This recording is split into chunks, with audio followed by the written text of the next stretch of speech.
EAGLES, Eagles.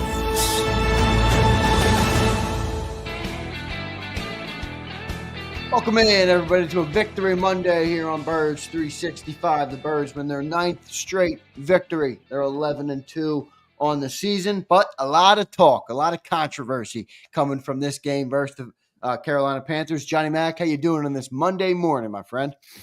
I'm pretty low, not figurative, literally. Anyway, that's another story, but hopefully I'll fix it by tomorrow. I mean, I think it had a little bit of a 2023 tint from the perspective of no style points, and everybody's upset about the victory over the Carolina Panthers. Certainly was ugly, but they got it done. Had a little bit of a break, Leggett dropping the football. Otherwise, we could be really having some discussions today. And maybe it would have been good in a weird way because, you know, there's so many people sticking their heads in the sand about this passing game and blaming you and blaming me and blaming the media, the evil cabal of the media against the Eagles. Everybody in that locker room said it. Don't listen to me. I don't care. Right. Listen to Jordan Mailata. Listen to A.J. Brown. Listen to Devontae Smith. Listen to Jalen Hurts. Everybody knows it.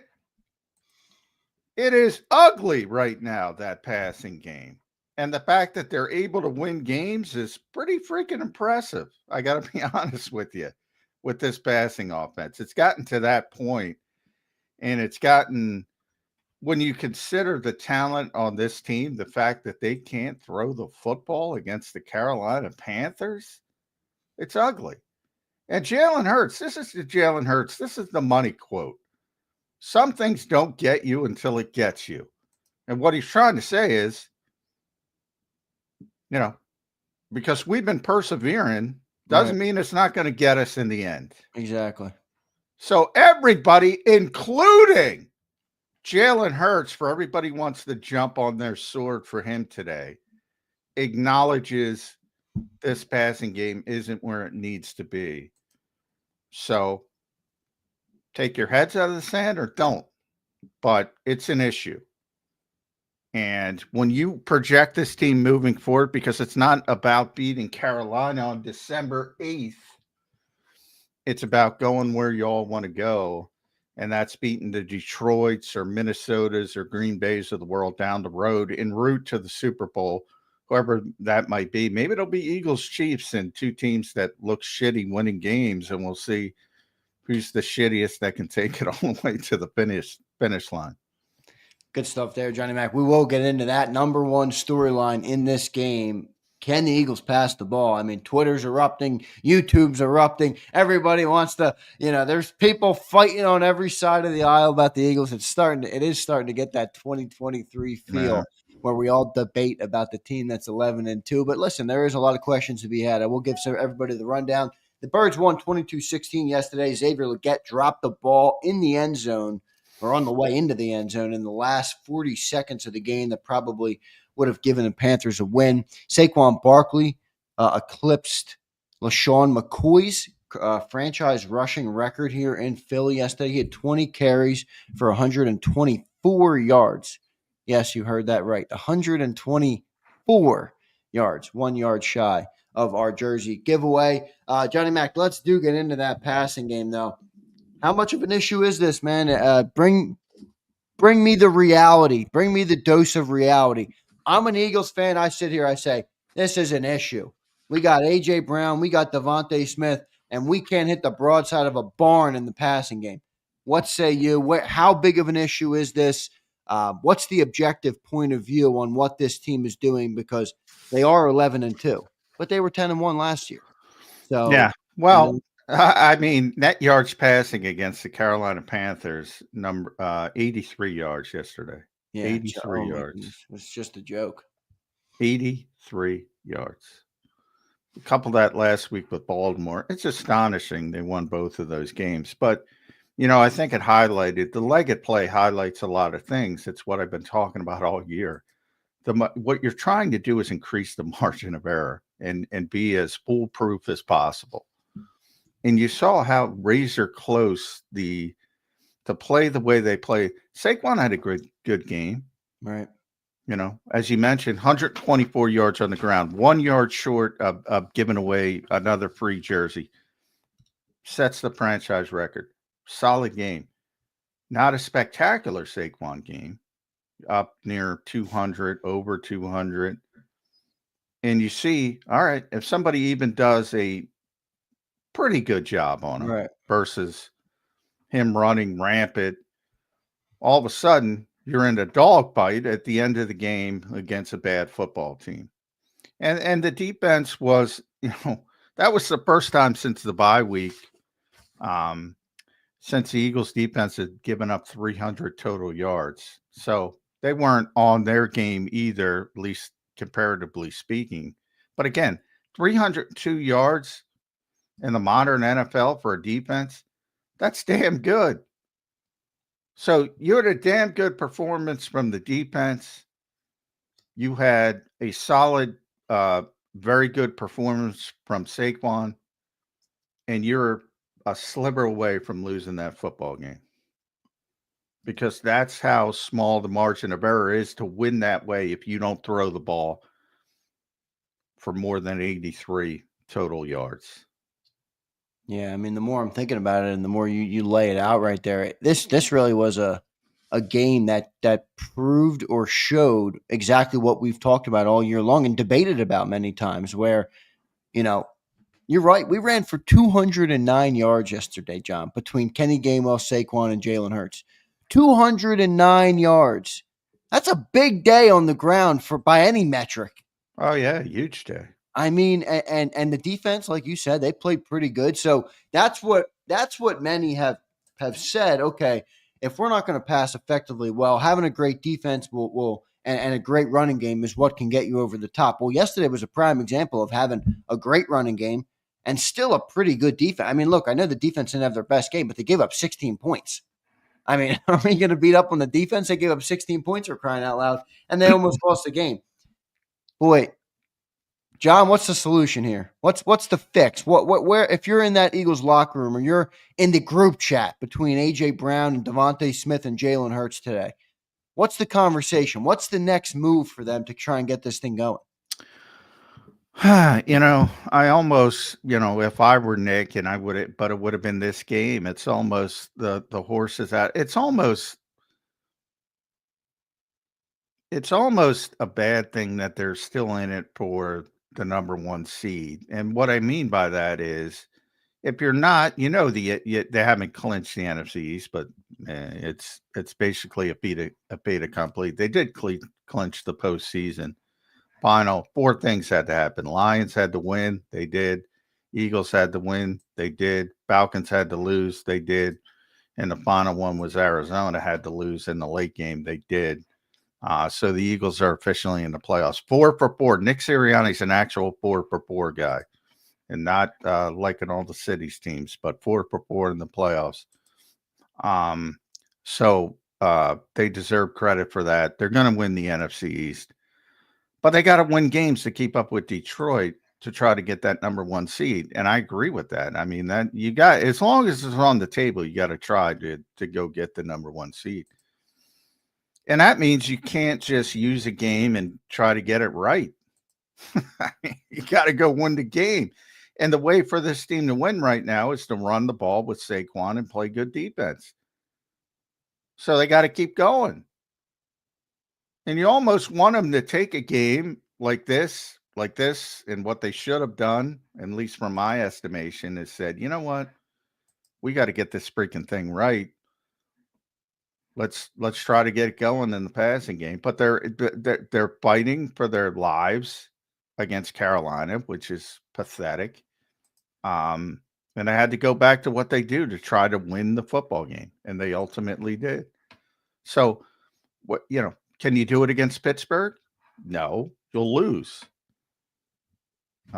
There's some time with Dallas and the Giants, but if you're locked in week 18, you're not going to play your starters. Can't do it against Washington. You have to win that game no matter what. There's not a lot of time. This is the lot they've chosen, and this is probably the lot they have to go down to win football games. So, the only goal now is to take those. How many pass attempts were there yesterday? I have to look real quick. 21. Jalen was 14 of 21 for 21. 108 yards. You have to take those 21 passing attempts and get them more effective, to say the least. And so many of them are there. I haven't rewatched the game. I'm going to rewatch the game today. Oh, I rewatched it last night. It was uglier on the rewatch, But, in my opinion. Being there live and having the overhead view, there's open receivers, and he's just not pulling the trigger. We've been talking about this since week 1. Everything's late. John, When it's he one does thing to pull the not pull trigger. the trigger, though. It's one thing to not pull the trigger to Grant Calcaterra or to Jahan Dotson or to to Paris Campbell. He's not pulling the trigger to A.J. Brown. It's bizarre. And when he does, it's successful. The comeback to AJ. And it's like, he's open. It's slot, bang, RPO. He's open. And it works. He only had 4 targets. He caught them all. I don't know. Right now, it seems like a headspace problem. For whatever reason, Jalen isn't trusting what he's seeing on the field, and he's hesitating and holding the ball, and that creates, either throwaways, sacks, or missed opportunities. And then the other problem with that is sometimes he extends the play and makes big plays. The biggest offensive plays were extended plays: 35-yard run by Jalen, 15-yard run by Jalen, 27-yard pass by DeMonte. That's all off schedule. Kellen Moore's got to be sitting there. Everybody hyped him up before the season, and I don't think Kellen's doing a bad job. He's got to be sitting there. Nothing works when I call a play. The only thing that works is off schedule. Yeah. And how do you run an off schedule offense? I don't know. And then at the end, the Eagles are 11-2. This team should not be 11-2 with this passing game. And it masks a lot of issues. But the good news is everybody knows it's an issue. Everybody in that locker room knows it's an issue, including the quarterback. So they're not putting their heads in the sand. Maybe some of the fans are, not all of them. See some of the comments they say. And then you get the other group that says Hurts is terrible. No, he's not terrible, but he's not having a good season throwing the football comparatively from where he was before. He doesn't look comfortable, man. He really doesn't. I mean, I'm not trying to say the guy's terrible. I think it's pretty impressive what the guy has accomplished in his career. But to sit here right now and say that he is an effective quarterback when it comes to passing the ball, like it's some people try and make me seem like I'm crazy or make me like it almost makes me question, am I crazy? But it's like it's passing the ball. That's what football is. The crazy people are the ones who not acknowledge. You can't pass the ball. That's what football is. You run and you pass. If you can't pass, that's like not having a right leg. I mean, you need it. It's an important thing. And then you look around the league, and there's plenty of other teams that are running the ball great as well. Like Detroit, they got 2 backs. Jared Goff's still throwing the ball well. Yeah. Look at Lamar. I'm not trying to compare us to Lamar Jackson, but they got a running back who's got 1,600 yards, 1,500 yards. He's still passing the ball well. Imagine what our team would be if we had Saquon running like he is and utilizing 2 top 10 wide receivers. Yeah, I mean, if this team were not even bad, 8-5, a good team headed to the playoffs, but not in the mix with the top teams. Right. People would acknowledge how bad the passing game is, and they'd be killing it on a weekly basis. The fact that they're 11-2 is masking the issue. It always does. It's a cliche for a reason. Winning cures everything. Winning, as long as you win, people are going to make those excuses. Well, yeah, but we win, and the guy wins a lot of football games. There's truth. There's some truth to that. But again, I go back to not my words, not the haters' words, Jalen Hurts' words. And I'll say it again. Some things don't get you until it gets you. Big thanks to everybody for checking in this morning on Birds 365. Don't forget to hit that like button. We got a big crowd in here, and we appreciate each and every one of you. Hit that like button for us. Let's try and get to 200 likes today on the show, and appreciate our super chats. Going to get to all 3 super chats and any more that come in right before the end of the segment here. John, one other thing I want to talk about. I know the passing game is the big metric, and there's plenty of other things that happened in this game. Saquon, obviously, a big storyline, setting the franchise record. But Jake Elliott, John, how big of a concern is that for you?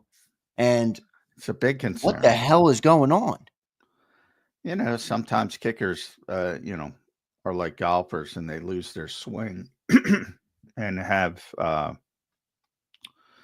bad seasons. Jake's only had one bad season, Doug's last season, so 2020, and then he bounced back. And you hope the same thing's going to happen here. But, it's got to happen in season. I looked it up yesterday. He was 15 of 17 on 50-yard kicks from 2021 to 2023. He's the best kicker in football from long range. Now he's 0 for 5. The biggest issue for me is the end of the game. Typically, if Jake Elliott opted to punt, basically, yep. If Jake Elliott's Jake Elliott, they just kick that football and the game's over. Yeah, it sounded like that was a 60-plus yarder. That would have been a 55, 56. 54, I think, 54, 55, somewhere in that range. But if it's a normal Jake Elliott, that 15 of 7, they're kicking that. No even questions. They're just trotting out there, kicking the field goal, trying to put the game away. He did all this convoluted nonsense because he's lost confidence in Jake Elliott. And, hey, he should. I'm not blaming him for losing that confidence. Now, he tried to downplay about the wind. It wasn't even windy yesterday. It was windy 2 days ago. Then I would have bought that. So, they tried to draw him off sides at first so they could go for it. Then they would have went for it most likely. But and then they took the delay instead of calling timeout and kicked it down. And by the way, Braden Mann did a tremendous job, and so did Avonte Maddox for all the Avonte haters. That was a perfectly executed punt. Just down to the 2 or 3 yard line. Avonte catches it like he's returning it. Tremendous punt. And you got Bryce Young who's got to go to the whole football field. That's another thing. But all that stemmed from the lack of confidence in Jake Elliott. Even though the punt was spectacular, couldn't have been better. Could have been a little better if he went to the 1, but it was a phenomenal job by Braden Mann. So they executed it perfectly. And again, we talk about margin of error. It's what aggressiveness. You can say, oh, that's smart, push them back.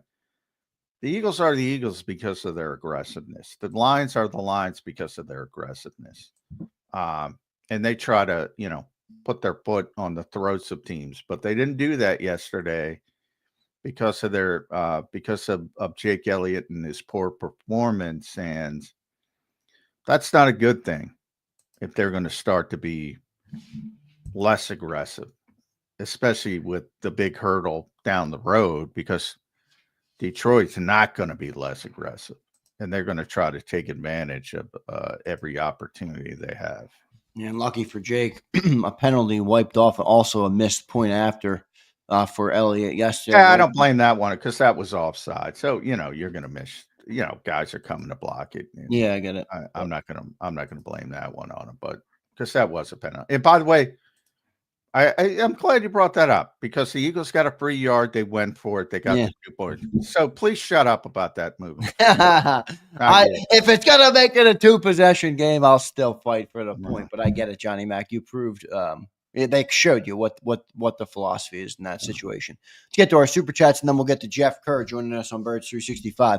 Schmidt Digler says, I think there's a reason the front office bought low on a first-round talent at quarterback. Hurts can't run Moore's offense mentally. This offense is the same scheme it has been for the last 3 coordinators. If Pitt had Hurts equals Dobson. I don't know what he said at the end Josh, the pastronaut, I don't agree with that, but I don't know if that's what he's saying. But I'm trying to, if there's a reason the front felt low in the first round. Well, they have gone back to the same offense. The offense has been the same. I'm glad somebody noticed. And people blame that on Nick. First of all, if you go back to 2021, Nick ran a different offense at the beginning of the season. It failed because he put too much on Jalen's plate. Then they scaled it back. And they built essentially what is the current offense you see, which continued to Brian Johnson. A little bit, different play callers have different feels. Shane certainly had a better feel for play calling than Brian, and probably Kellen as well, to be honest.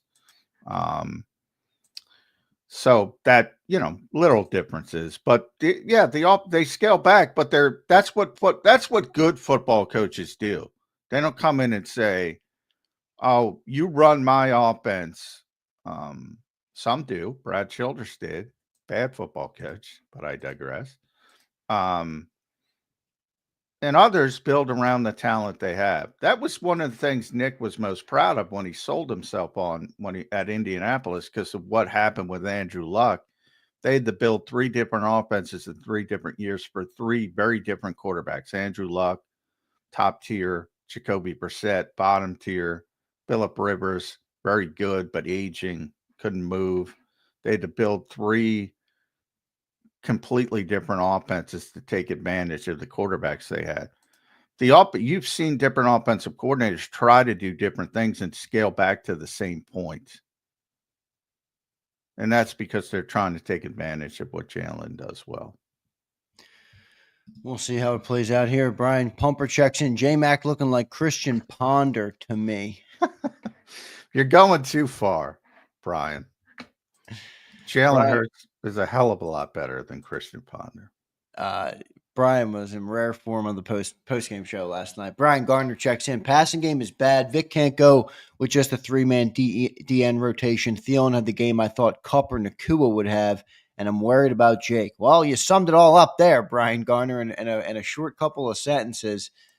John, what's your reaction there to what Garner said? Well, Thielen was great. I love Thielen. Yeah. He took Cooper DeJean to school. He's 34, but I think that's going to help Cooper. I really do. I do too. I'm with you on that for sure. Cooper's a very, very smart player. He's going to learn from that. I think it's only going to help him. But very rarely are you going to have a player like that. So I wouldn't worry too much about that. 3-man rotation, yeah, I think that's a problem. Chuck Harris played for 4 snaps.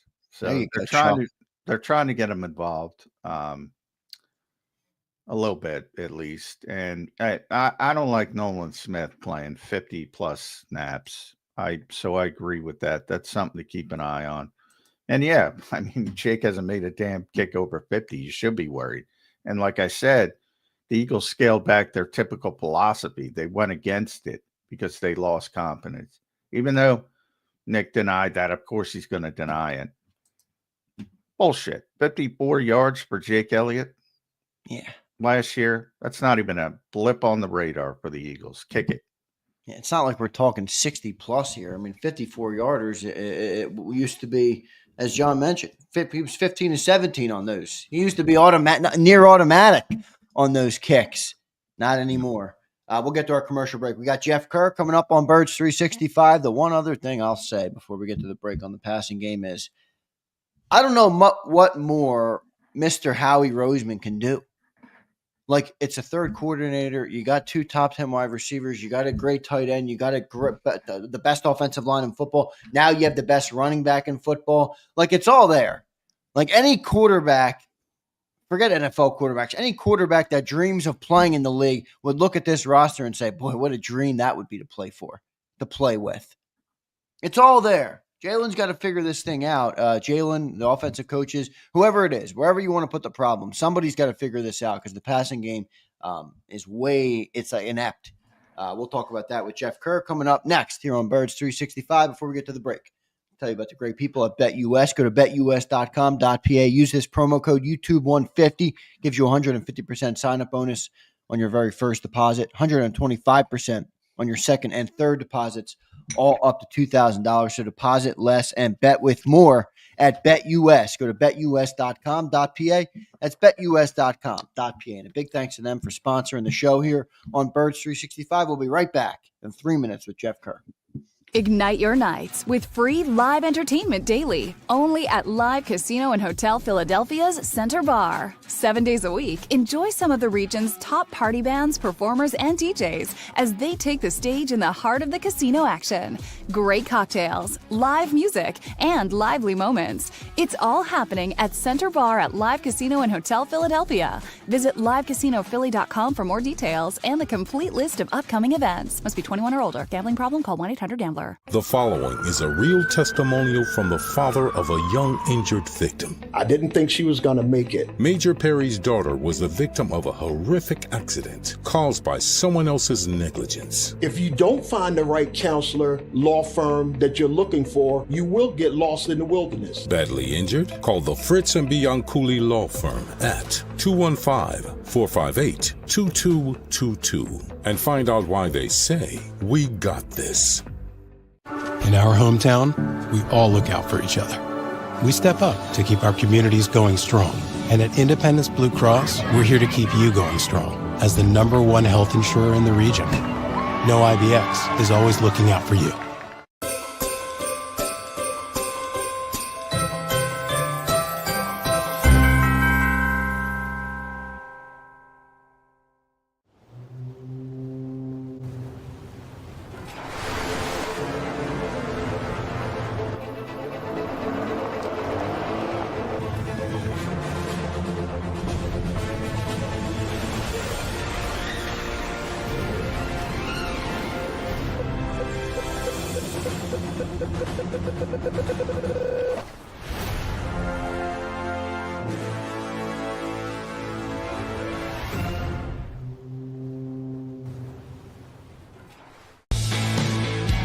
We noticed that there was mold creeping into our basement about a year and a half ago, and wanted to make sure that we were getting rid of the problem permanently. We actually reached out to several different contractors to get it resolved, and actually 2 of them recommended DryTech to us as a long-term solution. Other than the noise factor, we wouldn't even know that there was work being done on the basement level. It's really been a clean process for us.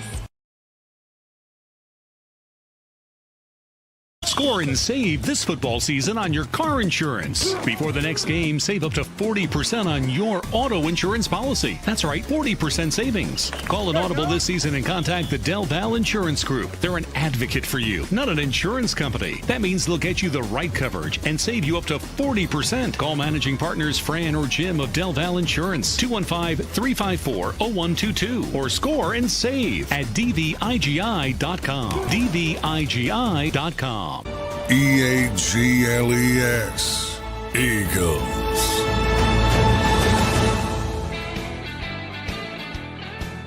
Welcome back in, everybody, to a Victory Overreaction Monday here on Birds 365 on JAKIB Sports. Joined now by Jeff Kerr from CBS Sports. Jeff, welcome to the show, man. How you doing? Birds win their 9th straight game yesterday, moved to 11-2 on the year, but it's not all sunshine and rainbows in the city of brotherly love. Jeff, how you doing on this Monday morning?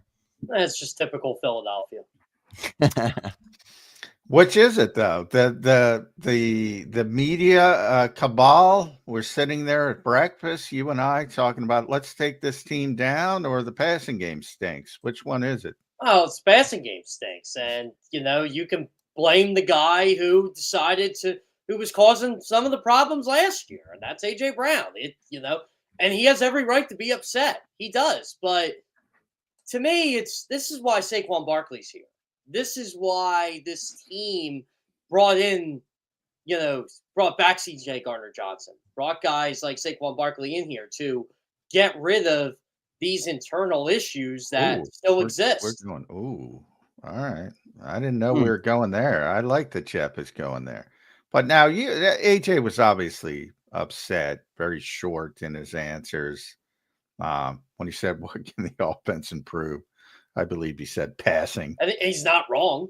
No, he's not wrong. He's definitely not wrong. I mean, but definitely should have handled it better. I agree with that. But there are other people. You were with me when I was talking to Jordan Mailata. He admitted, "Hey, it ain't good." The passing game. Devontae admitted it, and the quarterback admitted it.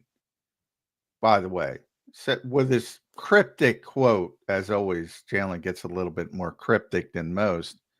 Some things don't get you until it gets you. He was talking about the passing game. So I mean, if even the quarterback acknowledged it, and by the way, the number of the gross passing yardage, because remember, Jalen had 108, which is pathetic enough, but you add the sacks into it, 83 gross passing with AJ Brown, that offensive line, and Devontae Smith.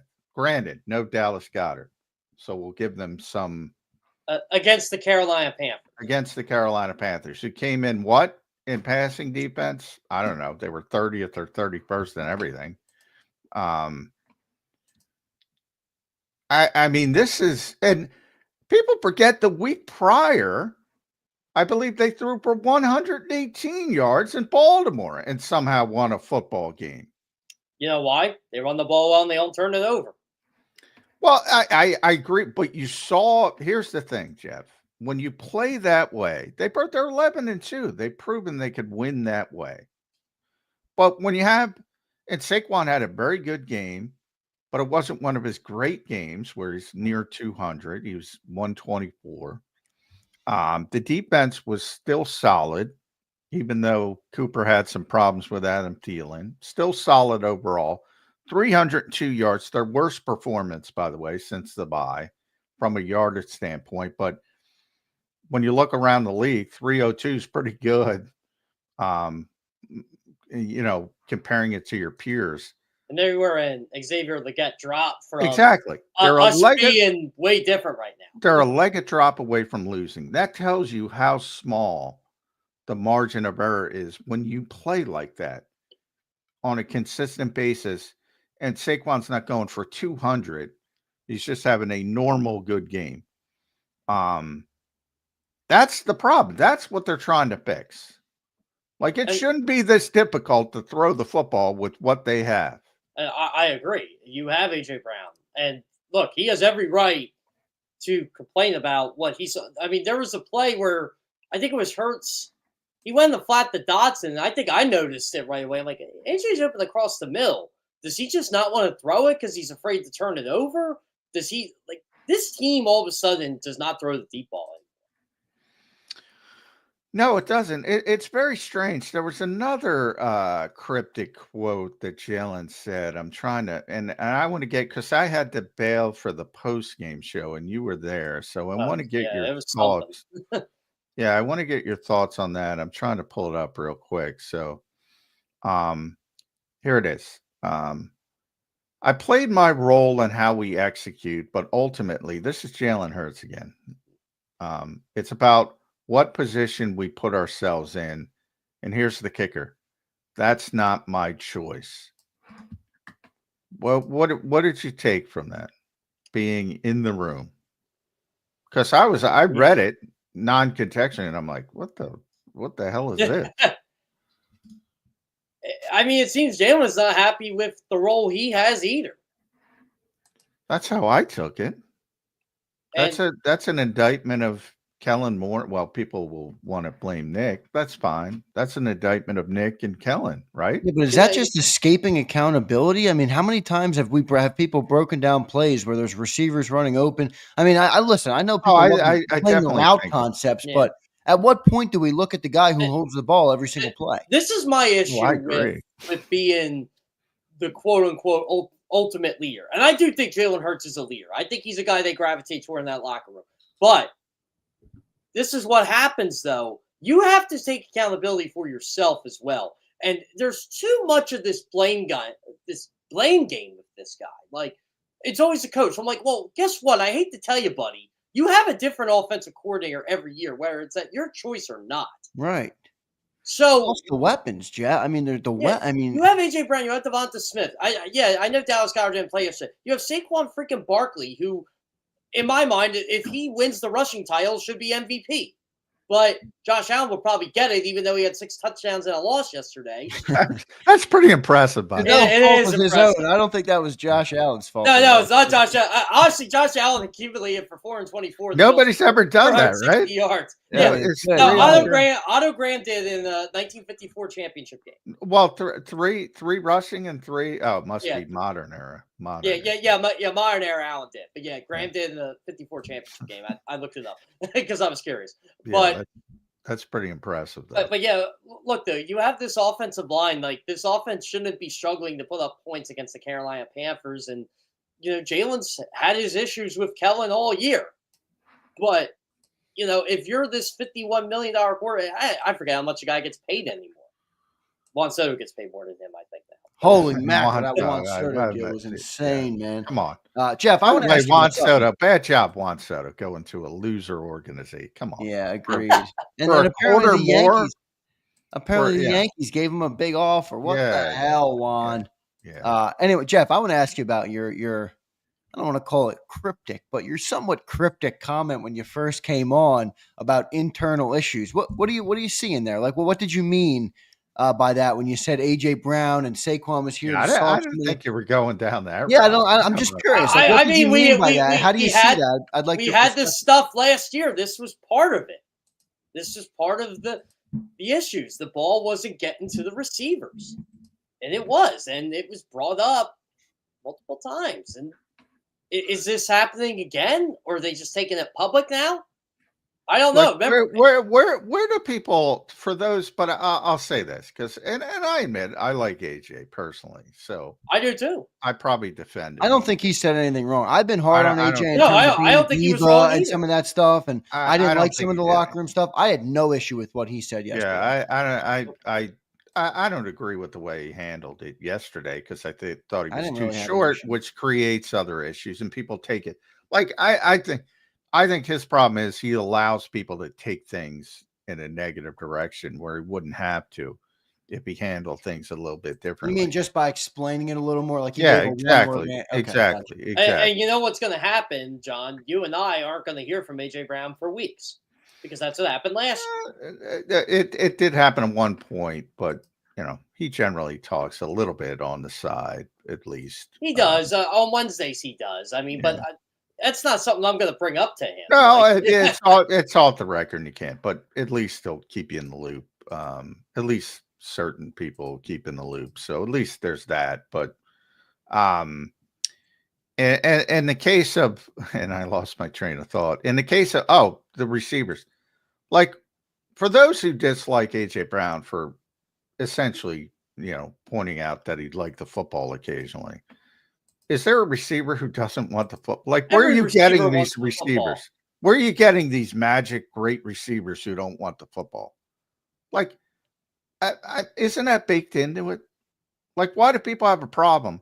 I think you should have a problem if the guy doesn't want the football.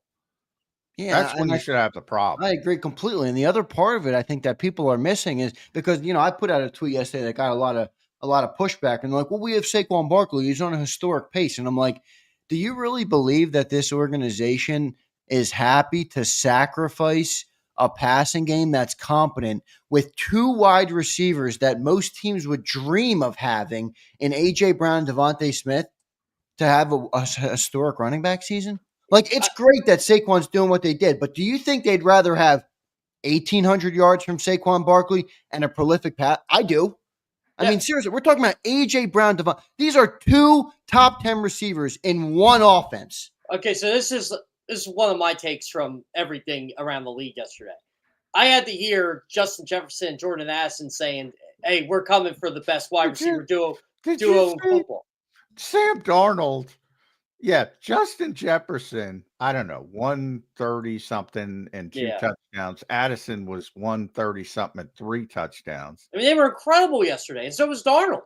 Yeah. But you have similar receivers to them. Now, I think Jefferson's the best receiver in football. Addison's very good. People don't realize it yet, but he's very good. They're right there with the Eagles. And they have T.J. Hawkinson, so now that he's back healthy, their defense is damn good. That Vikings defense. Well, it's kind of falling apart actually late in the season, but they are 11-2 though. They are 11-2. But offensively, just speaking offensively, Sam Darnold. I mean, it's Sam Darnold, and he looks like a superstar. John, I said it yesterday on my overreactions piece. He's a top 10 quarterback, and I said, I agree. reality, he is. If you look at the numbers, I probably I'm at shortchanged the point. I'm at the point where they should flip freaking JJ McCarthy and keep him. That's what they should do. I mean, where's Darnold going to go this offseason? I would keep Darnold the way he's playing. You can't let him walk out the door. No way. They're going to let him walk out the door. You think? I think they might be willing to move on from JJ. Well, if they go to the Super Bowl, no. But other than that, and I don't think they're going to the Super Bowl. I think they're going to move on, and Sam's going to get paid a lot of money. He's going to go to a lesser situation, not look as good. It's going to be worse for both sides, but it's what it is. Maybe it'll be like Baker Mayfield, though. It might work out for him. I mean, I think he's going to get a big bag of money. I think he's a good quarterback. I don't think he's falling off the table, but he's not going to have that supporting cast elsewhere. Can I ask you guys what do you think Sam Darnold would do with AJ Brown and Devontae Smith and the top 5 and a top 2 offensive line and the best running back in football and a top 5 tight end? What would Sam Darnold do here? I think I'll let Jeff answer, but I'll answer. I think we'd have an MVP, and it's not Saquon Barkley. Yeah, that's what I think would be happening. I mean, I honestly think we'd have a guy right now who has 30 touchdown passes. He probably have the same passer rating he has right now in Minnesota, which is around 110. Like, I'm with John. I think we would have a quarterback who, look, the Eagles would be one of the best passing offenses in football, if not, and Saquon would be more of a luxury than a necessity. And Kellen Moore would get to run all his traditional play action, all that. Yeah. And this ain't a knock on Jalen either. I mean, Jalen wins a lot of games, but I think it is a little bit of a knock on Jalen, though. I mean, like, I'm just trying to see, and I'm not even trying to pick on the quarterback, but you do have everything around you. And the passing game had 83 yards versus the Panthers. Like, are we seriously going to say AJ Brown shouldn't have said that? I'm just talking about the passing game. AJ Brown, though. He's like, I believe I'm the best wide receiver on planet Earth. I had 4 catches today for 38 yards, 40 yards. And I agree with everything he said, but this is the competitor in me talking. This is the former player, the coach in me talking. Do you want to win a fucking championship or not? Yeah, we got the app. Yeah. Yeah. Do you want to win or not? Do you want to win a championship? Jeff? Wouldn't you respond and say, and you think winning a championship is going to be easier without getting me involved? I'm the best wide receiver on planet Earth. Get me involved in the offense. It's for the betterment of the team. He still can be involved. That's what – look, I'm looking at it this way. If we want to determine things by wins and losses, 45-19. That's it. I agree, and it's even better since 2022. It's like 36-9 now. But they have the second best. Well, that's what is clouding this point. Like AJ and Devontae were fine when they were throwing for 220 yards. They're still, they still want the ball more. But AJ's on the sideline talking about Saquon's the best player in the world. They're all talking. They got the pictures up in the locker room, our savior, blah, blah, blah. Everybody's on board. Just with 200 passing yards. Still pretty ineffective. Yeah. 83, though?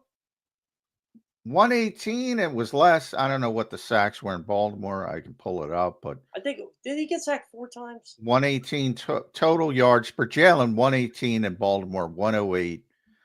The gross because of the sacks yesterday was 83. What I do think is changing with Jalen, and I do think this is a good thing.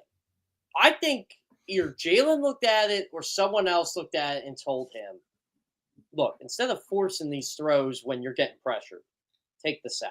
I mean, I think Jalen internally figured out probably and look, I call him a turnover machine after week 4, and rightfully earned, but the guy has 2 giveaways. But that ain't good. If that's what's going on, they're just trying to keep him from throwing. That ain't good. They're trying to keep him from himself. Yeah. Is that part of what's happening? Have they coached the turnovers out of him so much to a point where he's now afraid to pull the trigger to not Jahan Dotson, Kerr? Well, yeah, AJ Brown's wide open across the middle on that trigger to AJ Brown. At this point, he's Mr. Automatic. I mean, he catches every ball you throw his way. Jeff, I will say this, though. A lot of his interception, Am I losing you guys? No, you go You're ahead. frozen up a little bit, but you're good. I got you. Okay, yeah. I thought I was losing you guys on my end. But yeah, this is how I'm looking at it. Personally. A lot of his interceptions were toward AJ Brown last year. He was targeting AJ Brown. He also has a one this year, though. He has a 130 passer rating targeting AJ Brown. So you're right, Zander. My thing is, I feel like the throws across the middle he avoids more now, but they're also the more turnover worthy throws. If you guys know where I'm getting this here, like you're more than likely to throw a pick across the middle than you are going to the sideline. So that's why he went to Devonta Smith for the touchdown instead of taking that one over the middle of AJ Brown where he got rough. That's where I think AJ Brown really got frustrated. Like he took a hit and had nothing to show for it. Well, I'm going to throw one number because you're our resident stat guy, 226, and I'll tell you why and a reason. How many quarterbacks in the NFL were above 226 passing yards yesterday? I don't know. I'm going to go at least 15. But quite a few. And that number is relevant because that's Jalen Hurts' number over 2 weeks. And just how many in 1 week? Yeah, Josh Allen. Everybody saw the Josh Allen, Matthew Stafford game. We've just mentioned Sam Darnold. Geno put up 30. Who else? Dolphins, Jets, 32-26. Bucks. Aaron Rodgers finally threw for 300 yesterday. First time Aaron Rodgers, Brock Purdy, on and on and on and on. I mean, why is this accepted? I didn't even know why this is a debate with some people. The fact that Saquon's season should have made this passing efficacy better. Yeah, I agree with that. Yeah. Better. The passing game should not be. What are they ranked now passing? It's got to be under 25th. Well, they were 27th coming in. So but Jeff, they're 28th. They were 28th. But here's the caveat. 29th was the Panthers, only averaging 1.6 yards less than the Eagles, and they obviously jumped them because they almost doubled their passing yards yesterday. So and that's with Bryce Young being god awful before he got benched. Yeah. And Bryce Young was better than Hurts yesterday, that's for sure. Bryce Young was throwing that ball around. There's a lot of advanced stats that look better because the Eagles are the problem is they are getting worse as the season goes on. So people talk about they're bottom 5 in total passing, but yards per attempt were pretty good because they were striking down the field a little bit because of Saquon. Yeah, well, that's gone. Yeah, Jalen led the league in yards per attempt since the bye week before Sunday. Well, that's gone into the tank over the past 2 weeks. I mean, yesterday it was even. It's 5 yards per attempt. Yeah, it's not good. It's not up in the near 8 where it had been. I got a little annoyed this morning when I went on X, and it wasn't from anybody Eagles related. Do you know, apparently, according to Panthers writers and fans, they broke the Eagles? I didn't know you. I didn't know you could do that when you said that. Mike K? Who said that? And no, it wasn't Mike K. I didn't see anything Mike K tweeted. well, I'm not going to go that far, but here's what I will say.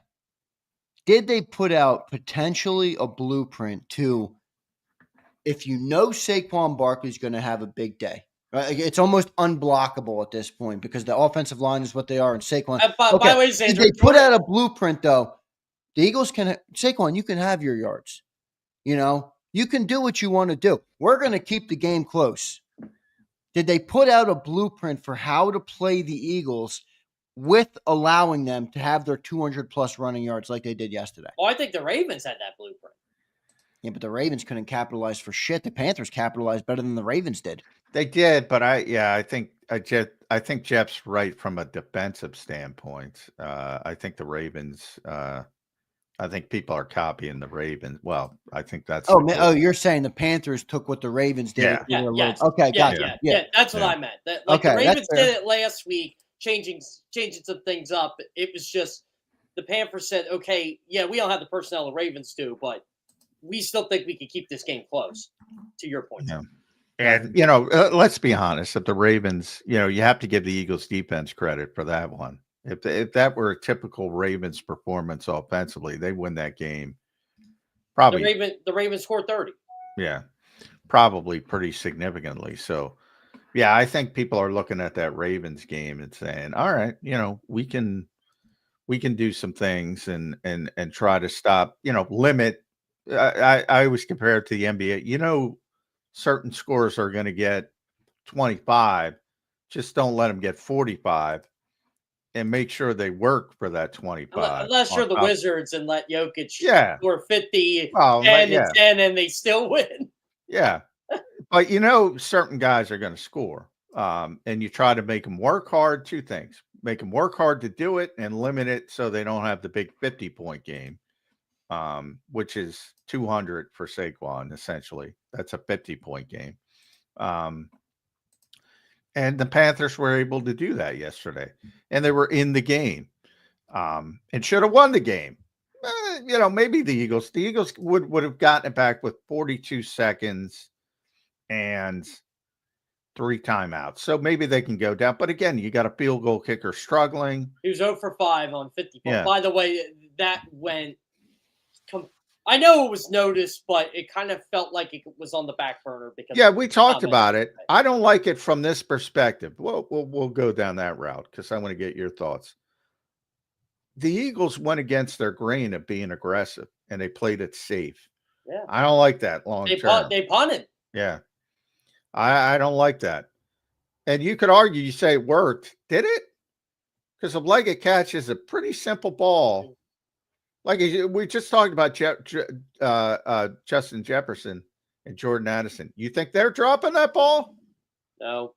Which, by the way, brings up another point of that would have had Leggett caught that pass, that would have been the cap to a 98-yard drive for the win. And I'm not saying this to criticize what? the Did defense. that drive start under 2 minutes? That's what I No, rewatched. that started right a over little 2 bit minutes. over, a little over 2 minutes. two. But, They had no timeouts, but they had the 2-minute warning. So. But they did start the 2-yard line. That would have been a 98-yard drive. And I'm not saying this to criticize the defense, but it shows you that they're not indestructible. Like they can be beat. Bryce Young nearly went 98 yards in 2 minutes. Like to sit here and rely as a team entirely on that, I think is foolish. Dave Canales is a magician with what he's done with Bryce Young this year.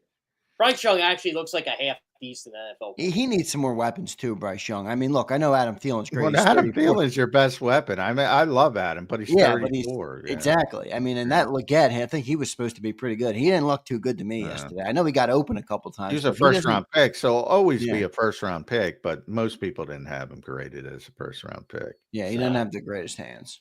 Carolina's not exactly the most, I'll put it nicely, the smartest organization. Yeah. David Tepper. Yeah. I mean, and part of it is just human nature. Like we talked about all week, it's human nature to play down a little bit. You think it's going to be a day off and all. Do you think they played down though? I didn't sense they played down. I think they played down. I mean, how do you throw for 83 yards against the, 30? I just think the NFL, it's a lot closer gap between. Oh, I agree with that. I don't know if they played down either.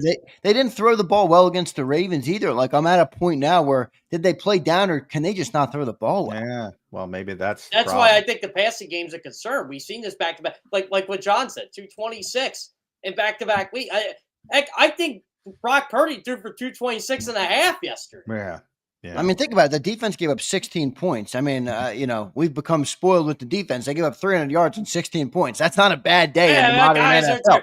Saquon Barkley in the running game, he had 124 yards, and the rest of the crew combined got him over 200 yards. Like they ran for 200 down. I just think they couldn't pass the ball again. Well, I will say I say every week, all NFL teams have good players. I was impressed by Chuba Hubbard. I think he's a good player. He's a great player. He was impressive.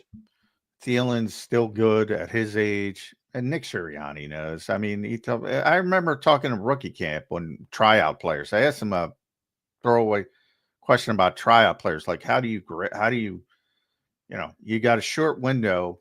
How do you figure out if somebody may have something for you? And he said, don't miss Thielen. That was his set. It's like, just don't miss Adam That's Thielen. that's the poster child for those types of players. Yeah, and he brought it up out of nowhere. That's how much respect that guy. And he talked about him again last night. He has so much respect for him. He's the best route runner in the NFL. He still is. I think Cooper DeJean's going to learn from that. But so Hubbard, their offensive line is damn good too. People don't realize They paid a lot of money for Robert Hunt, and Robert Hunt is doing the job. Yeah, both of their guards are good. Both of their tackles are good. Their center They spent a ton of money on that offensive line this offseason for Bryce Young. And I said this last week, that's a team, and I'll alert you, Jeff. That's a team that could turn it around quickly. I believe just so. of the offensive line. So I'm going to point this out. I meant to point it out earlier. Like, this is why I was trying to tell people, like, look, don't be fooled by the – I'm not a gambler, but I see a 14-point spread, and I said, well, take Carolina. Well, why do I say that? Well, look, Carolina should have beat Tampa Bay last week. They should have beat Kansas City 2 weeks ago. This has been trending. They're just not finishing. Right. But they've been in these games. Like, yeah, they're 3-10, but they could easily say to themselves, we could be 6-7 right now. And in the thick of this god-awful NFC South. And that's a crappy division. So you see every year in this league, worst to first. They might be the worst to first next year. If they make good decisions. Right. They got to put some talent. They got to put some more talent around. I mean, look at the Falcons. In fact, it looked to me like that offensive line kind of manhandled the Eagles' D line. That offensive line is good. It's a good offensive line, like what John said. It's I can never pronounce his name, John. You know what I'm talking about. Aquano. Yeah. The left tackle. He's been a good player for them. He was one of their first-round picks. It took him a while, but it always takes first round. Moten's the other tackle. He's a good player. Yeah. Hunt's a good player. I think Bozeman's on that team too. I think he's hurt. Austin Corbett's sort of he's the center. Because I think Bozeman got hurt. But he's kind of okay. Everybody else is really good. Really good. Even Brady Christensen is their like sixth man. He's good because he had to play a little bit when somebody got hurt at tackle. So they even have depth on the offense. You know where they got depth at too? Where it's slowly developed tight end. Yeah, I mean, I've always liked Tommy Tremble, but Ja'Tavion Sanders has been. I know before the injury, but he was quietly getting up there. Yeah, and they ran that rub route. I love people with rub routes. Every team in the NFL runs them. And people just get incensed when they call it, don't call it. NFL's got to do something with that. Because, I mean, all these innovative offensive coordinators, they run the same damn thing. Rub route. It's motion. Everybody uses motion. And people just get incensed when they throw the flag, when they don't throw the flag. Oh, they did throw the flag here. They didn't throw the flag there. Yeah, it's a crapshoot. Live with it. It's what it is. But don't make it obvious. It's about savviness. And as long as you don't make it obvious, you can pick people to death. But the minute you hit them, they're going to throw the flag. That's it. Hey, John, were you trying not to laugh when Milana was laughing about, complaining about running for 200 yards? Oh, I love the guy. He said he feels like an idiot. I'm like, he saw me kind of chuckle. Yeah. Like, he first of all, he dropped about 50 shit bombs, and then that was awesome. And he felt like he said, "I feel stupid because we win basically every game," but he was complaining about the passing game. Everybody, it's like people think it's us. The whole locker room was complaining. Yeah, it wasn't like it was just suddenly brought up. Like they were bringing it up themselves before we even go in that round. Yeah. I know they won the game, but it certainly wasn't one of those games where you go in the locker room and start celebrating and shit like that. Like the music was not blasting yesterday. I'm not surprised there. Jeff, a couple other things in the game I want to talk to you about.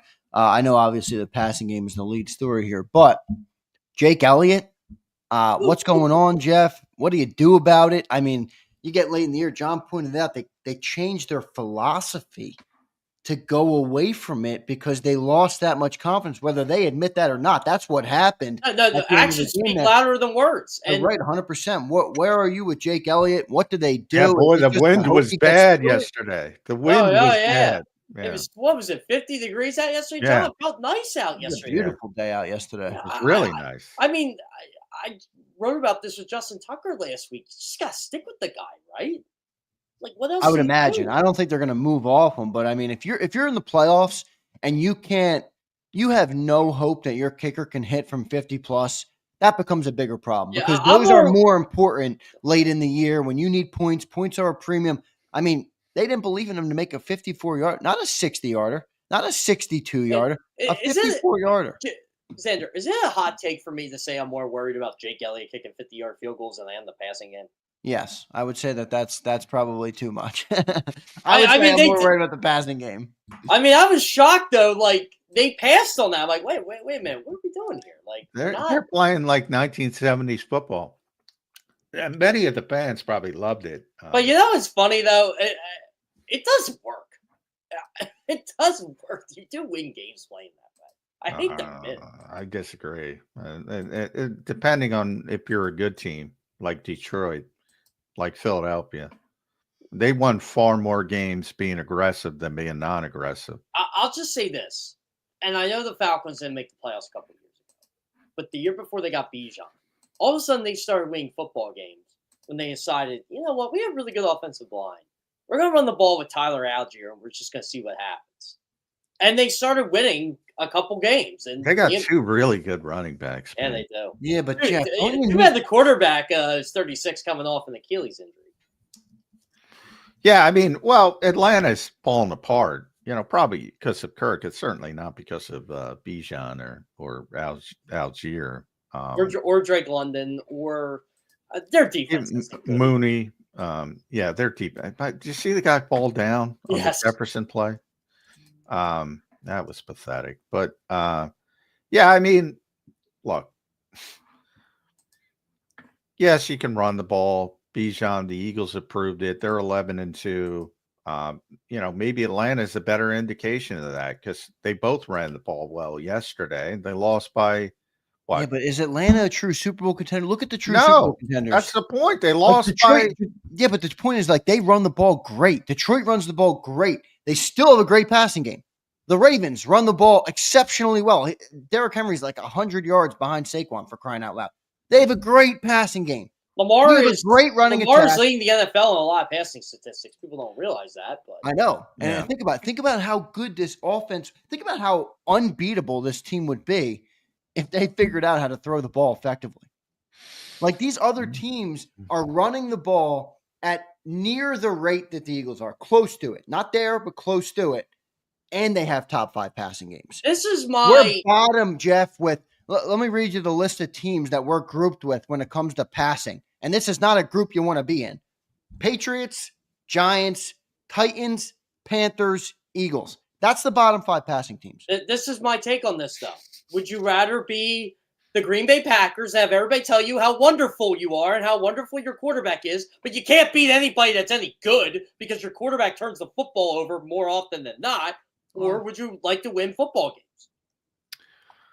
Listen, the Packers got a good playoff win last year. I think that's a team that was last year. This year, 0-2 against the Lions, 0-1 against the Vikings, 0-1 against the Eagles. Oh, by the way, the Eagles had to go to another country to kick their ass. But don't you think that team is built a little bit better for playoff success? And I'm not arguing your point. You're right. What you're saying. Are they though? Are they? Like I don't know. I mean, I think when you get to the playoffs and the margin of error is smaller, and so when the Green Bay Packers play a good football team, they can't beat them. That's my take on it. It's right. basic. This year, you're not wrong. I would say last year in the playoffs, obviously they were more successful in the playoffs than we were last year. But you might be right. I mean, that's a fair push. I mean, look, it's the way Jordan Love plays. Yeah, he can make all the throws, but there's always would you rather have the guy who can make all the throws and teach him to be a little bit less reckless than the guy who's putting up 83 yards of passing yardage and is maybe protecting the football to a fault? I think that's the question. Our quarterback is definitely protecting the football. I want the guy with the arm talent. That's what I want. I want the guy who doesn't turn the ball over. A lot of Yeah, but- guys. yeah, It's really easy to find somebody not There's a to do reason. anything. I always say there's a. I know Lamar is way different. He's on a different stratosphere than Hurts, but there's a reason why. I don't know. There are a lot of flowers. To me, it's far easier to teach ball security than it is to teach arm. But no talent. one seems to know how to do that. I don't think you can teach arm talent. Well, part of it's baked into the fact that, look, you're supposed to stress the opposing defense. Occasionally, to get explosive plays, Nick talks about winning the double positive every week. The one thing, for all the stats and all the bullshit that everybody throws out there, the two stats that matter most are the turnover ratio and the explosive play battle. If you win those two categories, you're going to win. It's outrageous. Like And 98. Eagles are all of a 98% sudden of the plus game. 4 in turnover margin now. 98% of the games. It's outrageous. You know what, John? That's not just the Eagles. That's everybody. No, John, this goes back to opinion, too, on what you want your quarterback to be. Like, because I think Josh Allen is right now probably the best football player in the world, and he turns the football over like crazy, but I've also seen him not turn the football over and lose football games. Yeah, multiple times. And also people blame, like, he didn't lose 13 seconds. He didn't lose that game. No, that's the game I'm pointing at. He carried that team to what should have been a victory, and his coach let him down. The guy had 6 touchdowns yesterday and lost. Yeah. I mean, come on. Well, it's good to have it's nice to have a good team around him. Josh Allen is a great player, probably the MVP of the league this year, but he doesn't have a team like the Eagles do. No, he doesn't. He doesn't have nowhere near the skill position player. It's not even on the same. He's got Matt Collins. What are you saying, man? I mean, by the way, he also did not have Dalton Kincaid and or he had Coleman come back. I don't remember him. I don't know if he was back yesterday. But I mean, he didn't have Kincaid and Coleman for weeks. I'm looking forward to watching the condensed version of that game. That's probably the one I'm most looking forward to see when I get to it later in the week. Rams Bills. That was a shootout. Yeah, I was on the post-game show, but I had it on in the studio. I was peeking up at it. That was a crazy game. And then you have Chiefs Chargers, which is basically the exact opposite. Chiefs win, though. Chiefs are amazing too. They're the AFC version of the. How do they win these games? But they win them. You know, it's funny what Jim Harbaugh has changed Justin Herbert into. He's like a game manager. Yeah. Well, I don't agree with that. Jim wins a lot of games, so not recently, but yeah, I don't agree with his philosophies. Jeff, last thing I want to ask you before we let you out of here. Cooper DeJean had his welcome to the NFL moment yesterday. Oh yeah, he did. Yeah, he didn't. Yeah, he got beat up a little bit by Adam Thielen, the old salty veteran who showed him the ropes. The wily veteran, I call him. Yeah, what'd you think of that? Cooper DeJean kind of getting welcome to the NFL. Probably his first game where you really saw, him get beat up a little bit. I was kind of laughing yesterday to myself about.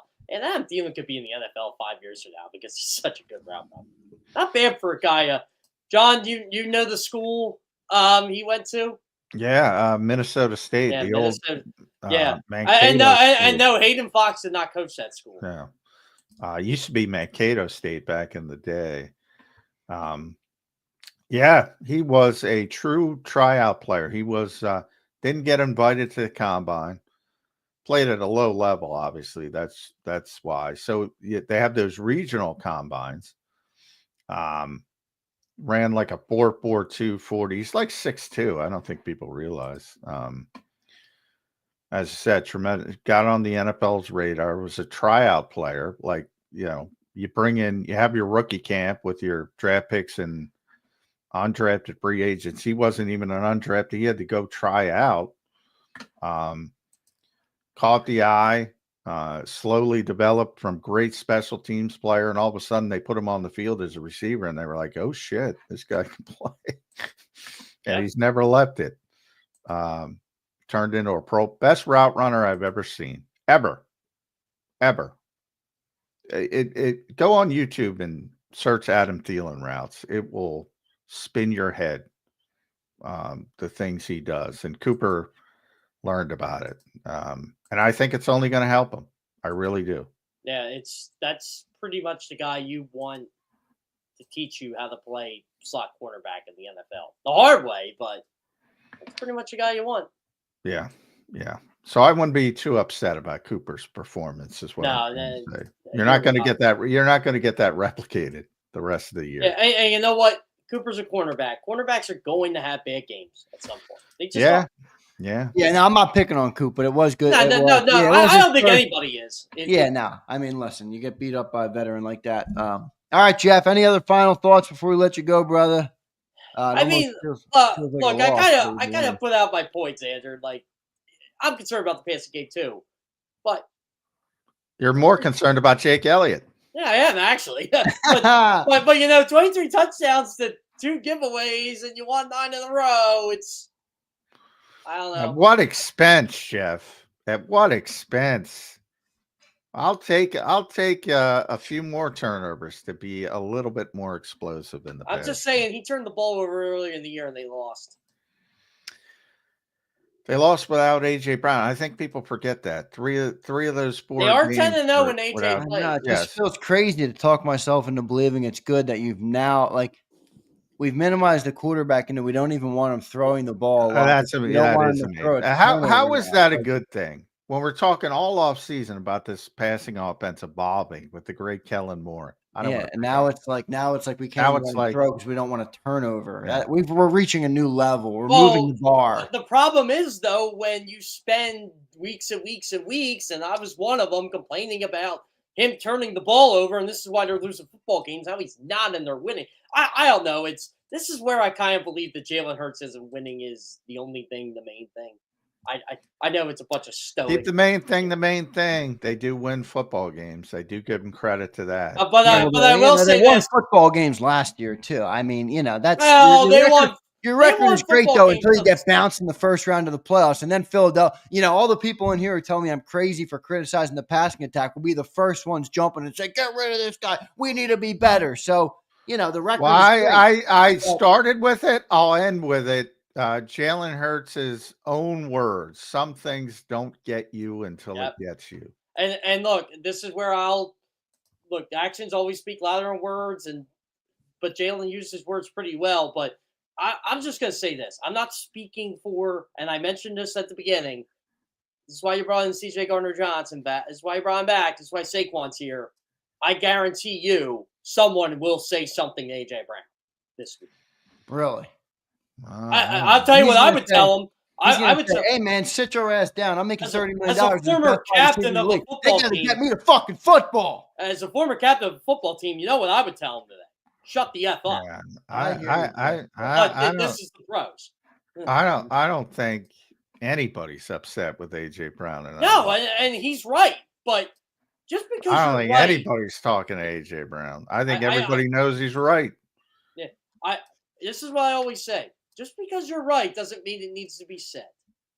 That's fair. I'm okay with that. All right, Jeff, we got to run, man. Thank you for joining in. We appreciate it. As always, the extended time you spend with us. We'll talk to you again next week. All right, brother? Yeah, sounds great, guys. Thanks, bud. Thank you, Jeff. Big thanks to Jeff Kerr for joining the show. Make sure you guys give Jeff a follow on Twitter at Jeff Kerr CBS. He is a great follow on Twitter. Jeff puts out a lot of good tweets on Twitter, or on X, whatever you want to call it. So go and check him out over there. We'll get to our next commercial break here. We got Chris Franklin coming up, but I do want to read a couple super chats here. Johnny Mac, before I do that, what'd you think of Kerr's spin? He doesn't seem too. I don't know. He doesn't seem not worried. Well, he's a big Saquon guy, so he's fine with Saquon carrying the mantle across the finish line. And Saquon's having a historic season, but I think you saw. Even if you default to that, why isn't the passing game better? Right. It should be better. It should be better than it was before pre Saquon, because everybody's worried about stopping Saquon. I don't know why this is even a debate. Like, the passing game should be better. Period. That's all we're saying. Yeah. I mean, I love Saquon too, and I love the wreck. But would you sacrifice the historic season and get down to maybe 1,800 yards projected? I would. Right. I mean, look, Eagles fans love to compare us to Detroit. I mean, we're better than Detroit, and some people think we're not. Some people think we're. That's great. Whatever you think is fine. But if you want to compare yourself to that team, compare yourself to that team. Their running attack is with both of their backs is about as good as ours. They have a similar amount of yards and way more carries between the two of those guys than what Saquon Barkley has. They also have a top passing offense in the NFL with Jared Goff. He's throwing for almost 30 touchdowns. I mean, they're moving the ball in the air too. They're doing both. We are not. Who's the more versatile football team, more suited for playoff success?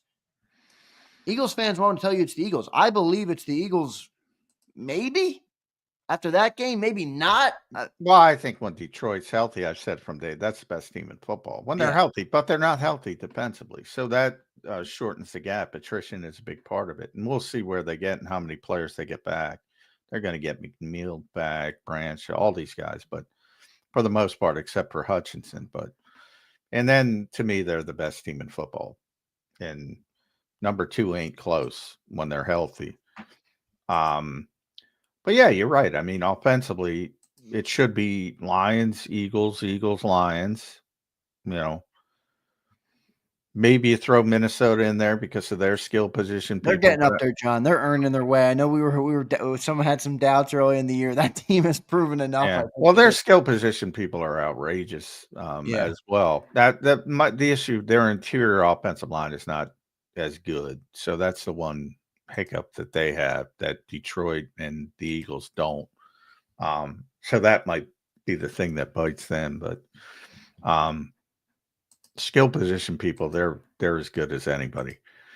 And they're performing. And they run the ball with Aaron Jones. And not as effectively, but still effectively to win games in their passing offense. So it'd be like, and even Green Bay, if you want to take it down to Green Bay. I know Jeff doesn't like Green Bay. That's their offense is, they run the ball with Jacobs. They throw the ball. I mean, I think that's an offense that's more suited for playoff success. I don't give a shit what we're ranked right now. I that's just what I believe. I don't know how you cannot believe that, to be honest. I don't know, John. Not everybody does. Ham Solo checks in. I feel like Hurts is too short to see properly. I don't know. That is a big offensive line, but doesn't look like that's the issue. He didn't shrink. He's had success. Edward L checks in. Yeah, we got to move because I got Chris coming up. Edward L said, glad some sanity here. Passing game is the issue, not AJ being frustrated. We're all moaning about it. What else is he supposed to say? But those people that complain about AJ Brown are acting like he's the only one who brought it up. I know everybody brought it up yesterday. Yeah. I mean, why is everybody on AJ? I said I think he could have handled it better. I agree with that part of it.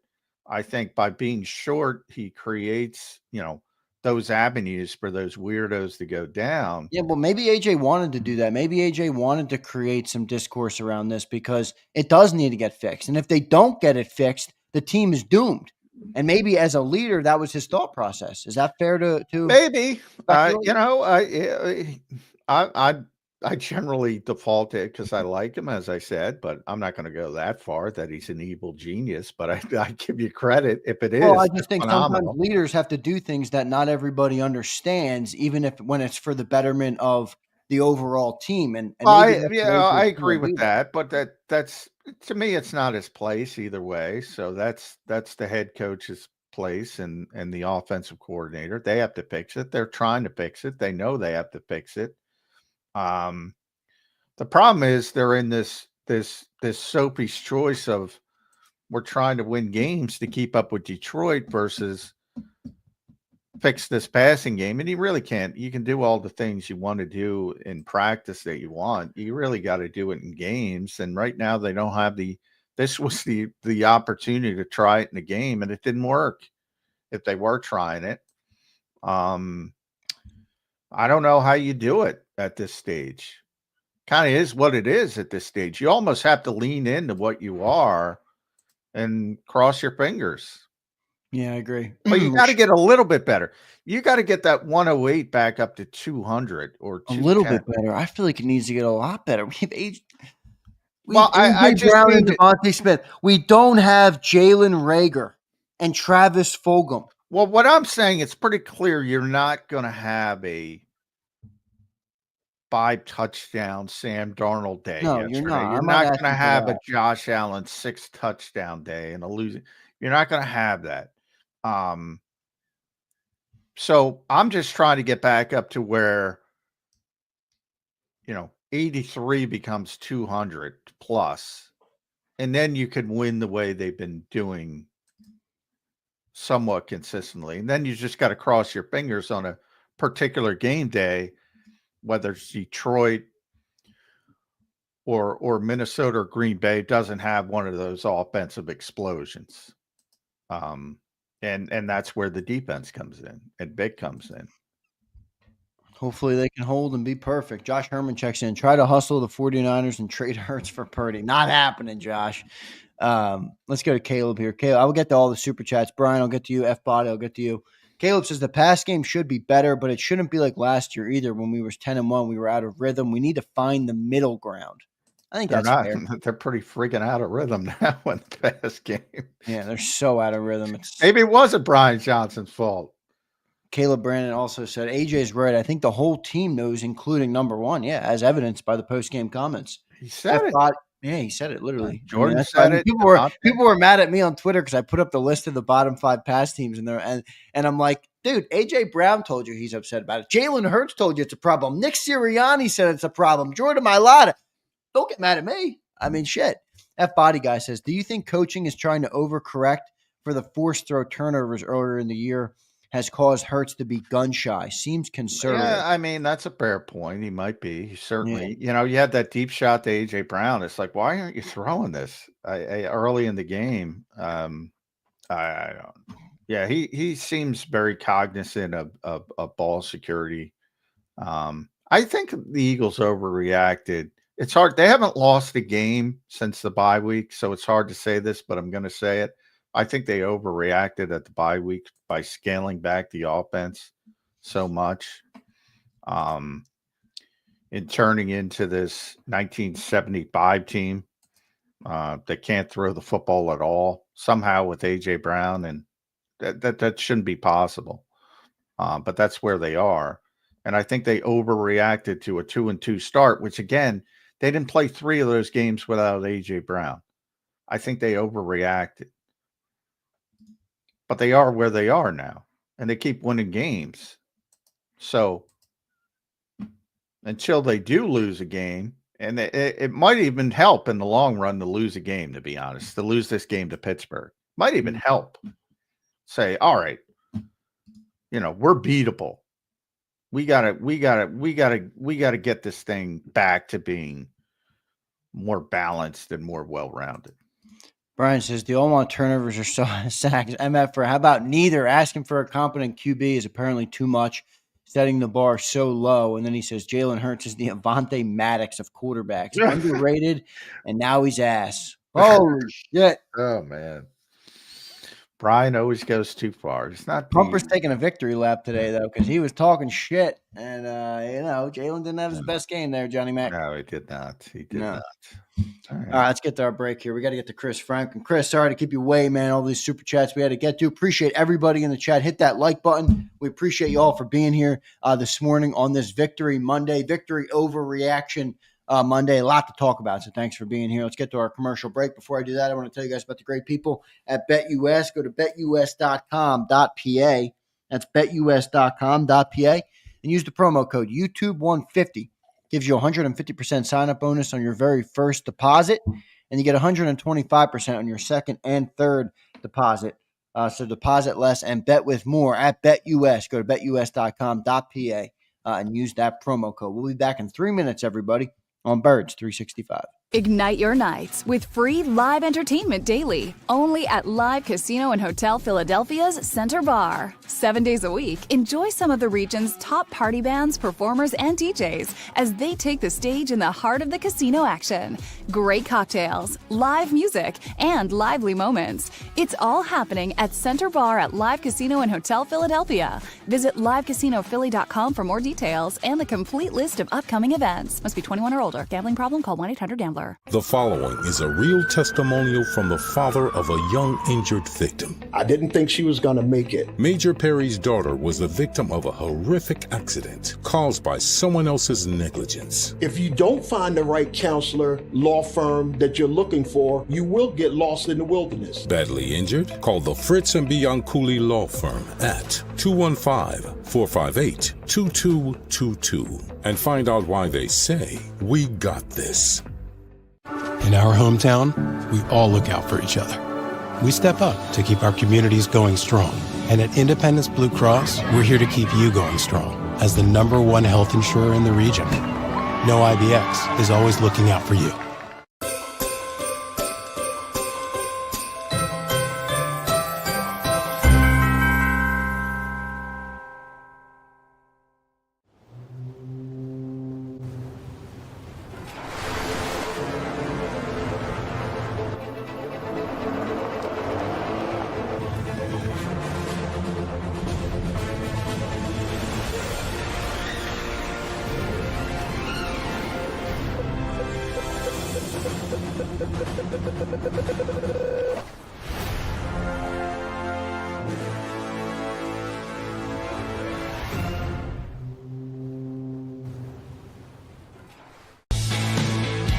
We noticed that there was mold creeping into our basement about a year and a half ago, and wanted to make sure that we were getting rid of the problem permanently.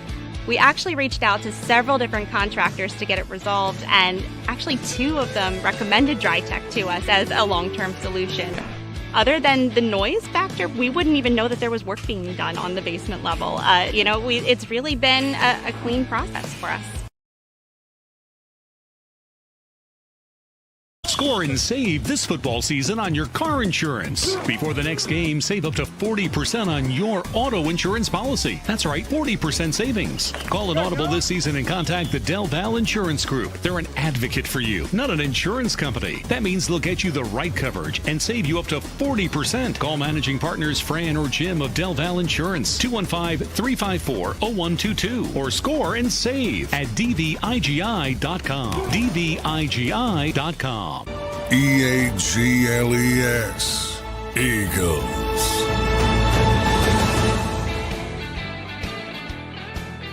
Welcome back in, everybody, to a Victory Monday of Birds 365 here on JAKIB Sports. Thanks for checking in, everybody. Don't forget to hit that like button, subscribe to the channel. If you're new, we're joined now by Chris Franklin from NJ.com. Follow him on X at CFranklinNews. Chris, welcome to the show on this Overreaction Victory Monday. A lot of conversation going on. Chris, how you doing on this Monday morning? Hey, I'm doing well. You know, that game was, I thought it would be close, closer to what I thought, because the Panthers were just playing well, but didn't expect it to come down to needing a drop pass to actually say it was going to be a win. Jeez. Yeah. It wasn't good. Now, testing, if you're part of the evil media cabal making something out of nothing, Chris Franklin, 83 passing yards against the Carolina Panthers. Is that acceptable? I'm going to say no. Like, the only time that's acceptable, I think, for 83 is if it's like a driving blizzard or something like that. I get that. But they have things to work on. And it's not, I look at Jalen Hurts, I look at the way the offensive line, I look at the coaching. There's a lot of things, because I mean, there were times when AJ and Devontae were open and Hurts was just afraid to pull a trigger. Like, it was literally, I remember the first half, it was like 3 or 4 times. So much so, I get why AJ Brown was frustrated, because you see, it's like, wait a minute, what's going on? And then you started to see it affect them as the game went on. When it came to some of the routes, it's a domino effect. They need to fix something really quick. Yeah, it wasn't just AJ. AJ gets a lot of the heat. And Devontae too. Devontae, Jordan Mailata was talking about the passing game. And Jalen Hurts himself said some, in a cryptic way. He says some things. He was pointing out that, hey, we got to fix this passing game. I mean, everybody knows it. You go back to last week, Chris, 118 yards in Baltimore. That's how Jalen Hurts is passing. 108 yesterday. There are guys in the league yesterday who over the 226. There's like 10, 15 guys. I don't know why this is even a debate. This other than they keep winning games. But I think you saw, and here's my point. You saw how small the margin of error is. You're in a Xavier Leggett catch, easy catch away from being down to the Carolina Panthers with 42 seconds left. That would have been about 42 seconds. You're that close to losing to one of the worst teams in football. And Saquon had a good game. The defense had a good game for the most part, certainly in the modern NFL. That's how close the margin of error is if you play that style of football. That to me is the concern when you start talking about long-term Super Bowl type aspirations. Margin of error, you've got to increase it.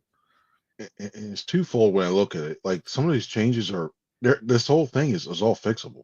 There are little tweaks you can see here and there. So it's not, but the problem is it seems like on every one passing play, there's one thing that's going wrong that just brings everything down. And I look, it's the passing yards. That was a game where it should have been at least like 250 passing yards, just because it's at least 3 explosives. It should have been that. And I think it's one of those. You're getting to the point where I think it's still correctable, but you don't have to overcorrect to the point where you have to throw the ball 30, 40 times a game just to try to fix it and try to see what's going on. And I would argue they need to do that, Chris. But they can't. At this stage, they can't. This was the game. If you wanted to do that, this is the game. The Carolina game. You can't do it against Pittsburgh. You got to win the game. In a lot of ways, the fact that you're still in it for the number 1 seed, then they just got to go find a way to win a game. And when they go find a way to win, it's always Saquon, rightfully so. He's having the historic season. So how do you fix the pass? You can't do it in practice. You know that. Practice? We're talking about practice? Vic? Now, yeah, you talk about practice. Sometimes that offense, like there were times last week where if you're at a quarterback position, you look and see those receivers. In words of Allen Iverson, it was like an ocean. There are guys with separation that you're looking like, dude. Oh, there's plenty of guys open. That's the problem. Yeah, I look at that it's really fixable. And I look at the part where I know you say it's not like you don't have to throw like 30 to 40 times. You don't have to because just opportunities are there. You just need to pull the trigger. And the way when you look at who the Eagles potentially play in the playoffs, now they're in, and you look at the other teams in the NFC, besides the Commanders, who I think are right now going into tonight are 5th in pass defense, the Seahawks are 11th. Everybody else is in like the bottom 3rd, including the Lions. I think they're like 23rd or something like that. Yeah. So you can still run the ball effectively. You keep the teams honest. You just got to hit on those opportunities you get downfield. Well, you got to pull the trigger. I agree with you. So how do you pull the trigger? It's the same thing. Like one or the other. I did not like Nick Sirianni going away from his core philosophy of aggressiveness and laying up and punting the football, even though they executed it perfectly.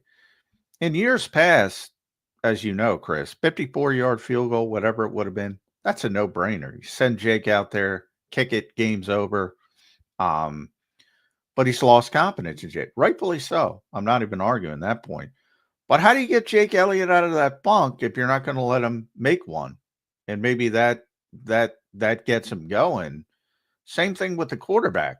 How do you get him to pull the trigger? We've been talking about him not pulling the trigger since week 1 in Brazil. Yeah.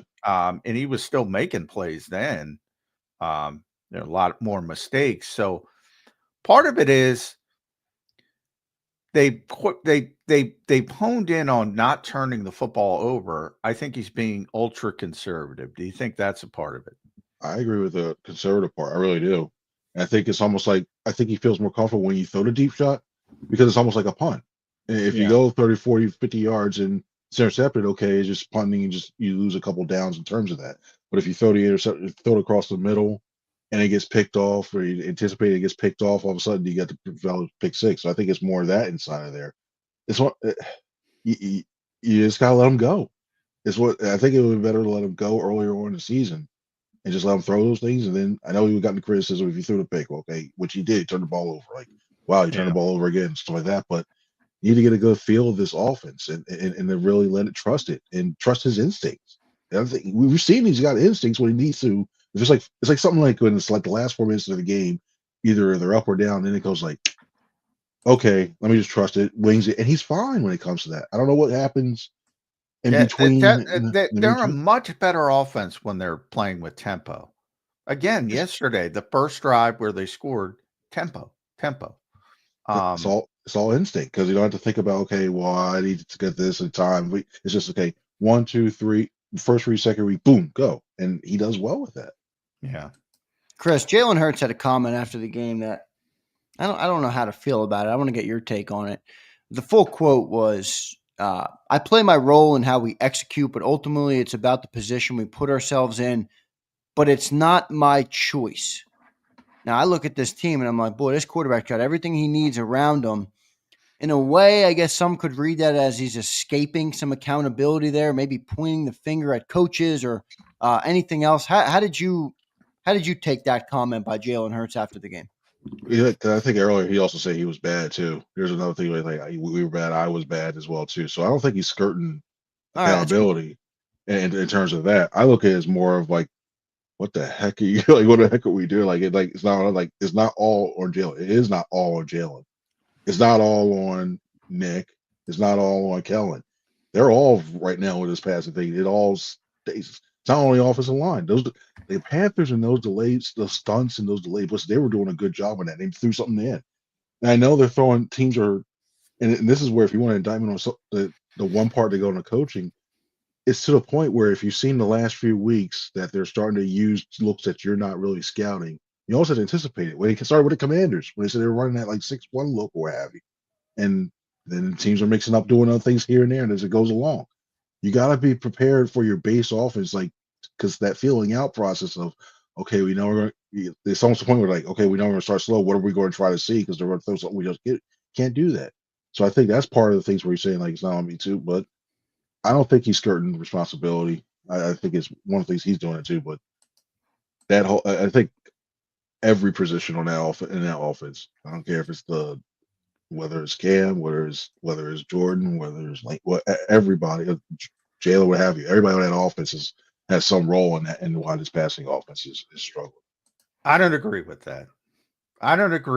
Chris. We're gonna fight. We're gonna fight. We're not gonna fight.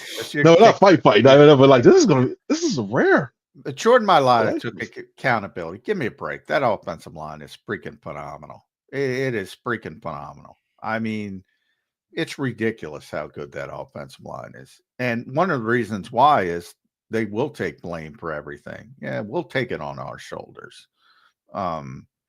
He called the offensive line leaky. Yeah. I watch other offensive lines. I watch other games. This offensive line isn't leaky. They have given up a number of sacks. Most of their sacks are because, and that's part of the give and take of having a dual threat quarterback. You want that. Some of the biggest plays in that game were Jalen Hurts extending plays, the 35-yard run, the 15-yard run, the 27-yard pass to DeMonte. That's all great. You don't have that if you're just dumping the football away, so it's a give and take, and you're going to take some more sacks then. But overall, that offensive line is just off the charts good. And obviously, Saquon doesn't deserve much of the blame because the impact he's having should only make the passing game better. And I'm not going to blame AJ because every time they throw the ball to AJ, he catches it. 4 targets, 4 completions, big comeback route for a first down in a big situation. DeMonte's DeMonte. So where are we left with? I'm left with Jalen Hurts and Kellen Moore. And Kellen Moore was here. Sorry, I'll let you. You're good. Sorry. Kellen Moore was brought here to evolve this passing offense. It has devolved. And the quarterback, again, there's some great, number one, he wins every game he plays. So it's hard. It's like, and then he makes plays in big spots. He looks bad. Then he makes a big throw out of nowhere. But if you want to go, that's fine to go 11-2. That's fine to beat Carolina. That's fine to beat. But if you want to go to where you want to go, you're going to have to beat Detroit or Minnesota or Green Bay or somebody who can throw the ball all over the lots. I don't know. I got to increase the margin of error. I got to get this offense better. And I come down to Kellen Moore and Jalen Hurts. And to be honest, because this offense looks the same. And I don't think it's Nick Sirianni taking over the offense. I think it looked the same with Brian Johnson, Shane Steichen, and now Kellen Moore. And I think everybody defaults to building the offense around the quarterback and what the quarterback does well. And what the quarterback does well is RPO stuff, tempo stuff, off-schedule stuff. And that's going to look clunky. When does it evolve, Chris Franklin? I thought we saw it evolve in 2022, 23, like at the beginning of 23, and then they just like stopped stagnant and got in the mud. And it's like, what the heck is this one there? And I'll go back to this one. I agree with you in terms of the sacks, when it comes to that. It's not, it's a thing that's usually put a lot on the offensive line in terms of coverage stuff, like the coverage set, like stuff downfield covered up or holding the ball on too long. But also there's some base stuff where it was like Hurts had pressure in his face within like 2-3 seconds at times, and he's trying to move around, do his thing. Like there's not when one of the plays, I forget, it's like you watch sort of stuff like I believe it was the second quarter where Hurts was ready to step up if like AJ was leaking only, but by the time he's doing that, there was somebody coming right in his face like around like from the right, they're not right guard areas. I mean, if somebody's going to send a blitz and somebody's going to send 7 guys and you got 6 to block or 5 and you got you're going to have those plays and you're going to, as a quarterback, you're going to be hurried even if you have the best offensive line. But again, compared to their peers, the Eagles offensive line is normally I'll say that. Yeah, I agree with you. Yeah, they're usually the top tier, stuff like that for it. Them and the Detroit Lions are 1-2-1. And that's all I'm trying to say. So he's got a better situation than everybody else. Let's be honest, with the potential exception of Jared Goff. And even that you can argue back and forth. So I don't know. I can't blame it on them. I can't blame it on AJ. I can't blame it on Devontae. Nice to have Dallas. They don't have Dallas, so we'll give them some dispensation there. Saquon's having one of the greatest seasons of all time as a running back. And they can't throw the ball. It makes no sense to me. I can't come up with a reason they can't throw the football. It's bizarre. They got two concerns. They're worried about the ball control, and I can see that. But it's just gonna let it rip. It really is. It's just like if it comes to a conversation where you just go, you know what? Listen, we'll take this. Our defense is playing well.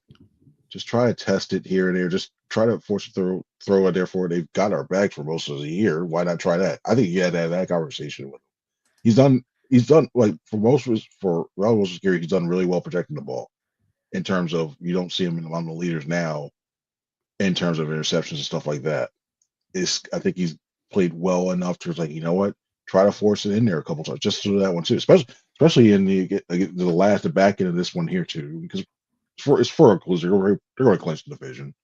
They got the Cowboys stuff, and they're going to be awful. And the Giants by then are just looking like a Cabo, what have you. But they may be sitting by then. Everything they may be submitting the 2 seed, and they may not be playing. But if they go out for a drop, just trust your instinct, treat it like a 4-minute thing, just let the ball rip and just go from there and see what happens. I think it's just that I think he's hesitant. I think it's too much in his head right now, and just he doesn't want to turn the ball over. Chris, can this team hang with the Detroit Lions playing like this? I mean, they got think about that. The Detroit Lions have a comparable running game to the Eagles. Now it's 2 guys, but they have more carries, many more carries than the Eagles right now. I think they're up to almost 300 plus carries on the year already for Detroit. And they have a top 5 passing offense with Jared Goff.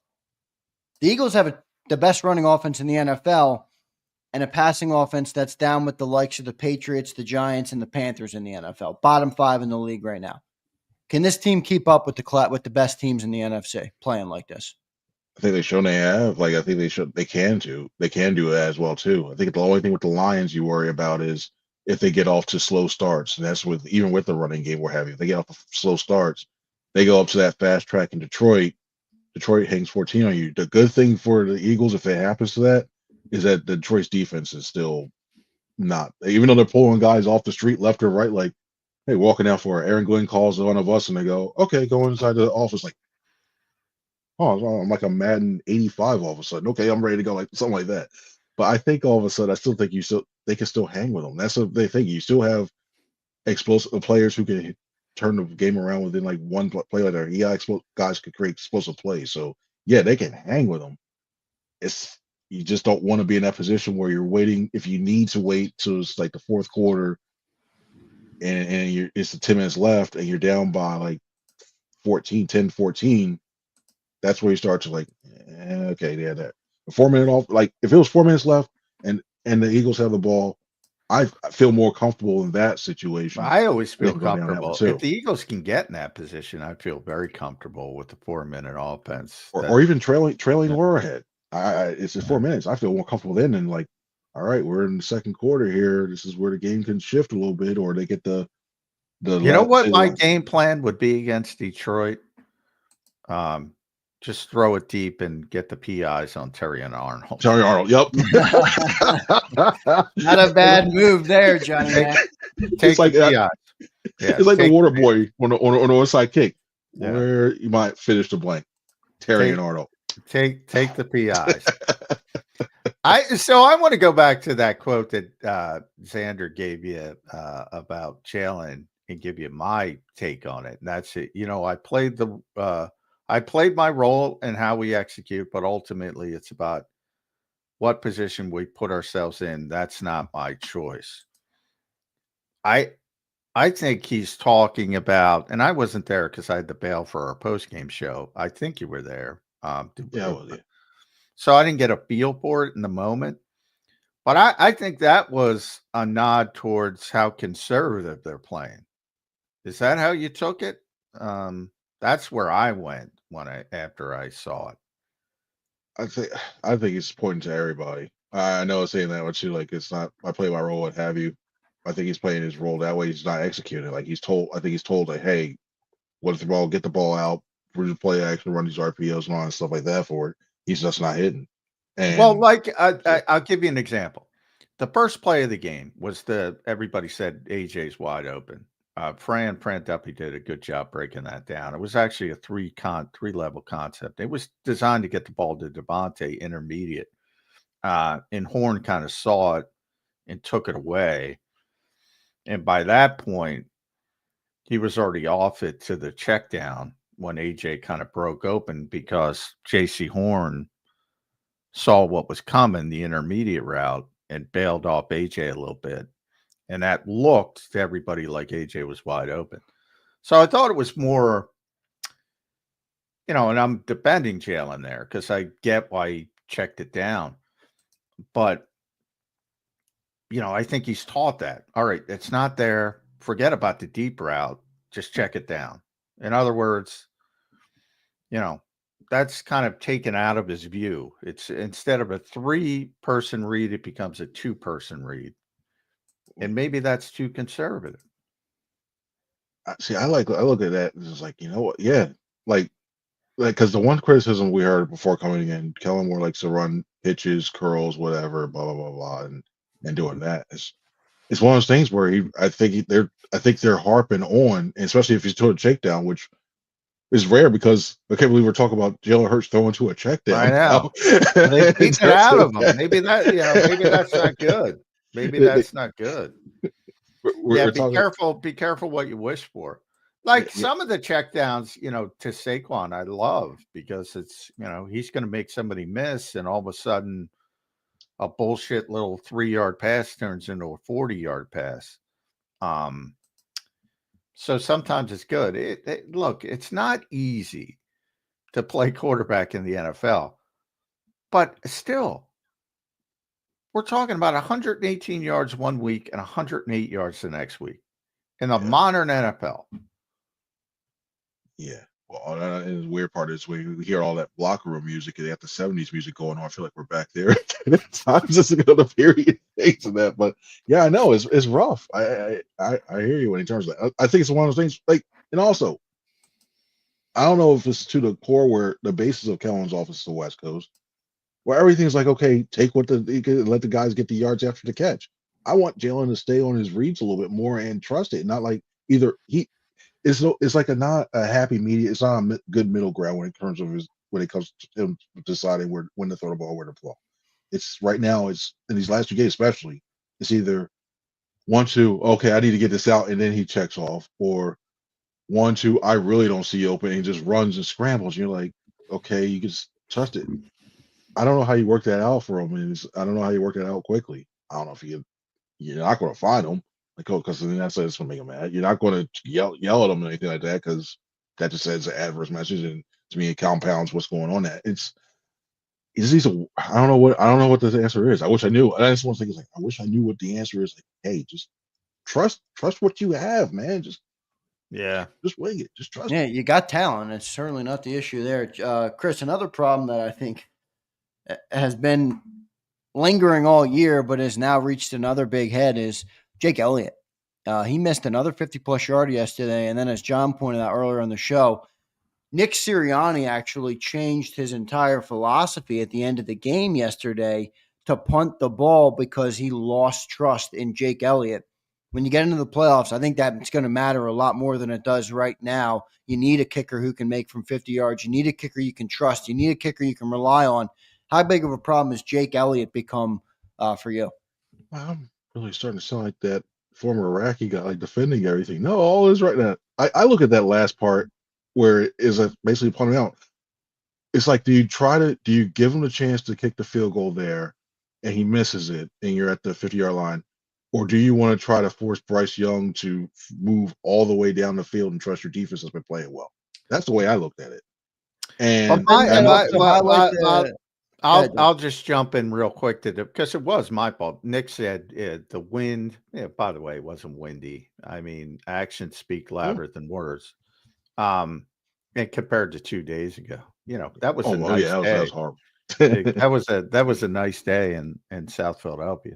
Got up to 50s, got into the 50s. But beyond that, I think he's trying to protect the kicker.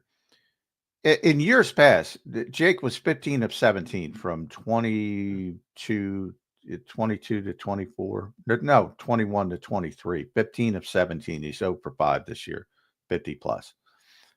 And I'm just saying, in that situation would have been a 54 yard field goal, I think. And he just trots him out and wins the game.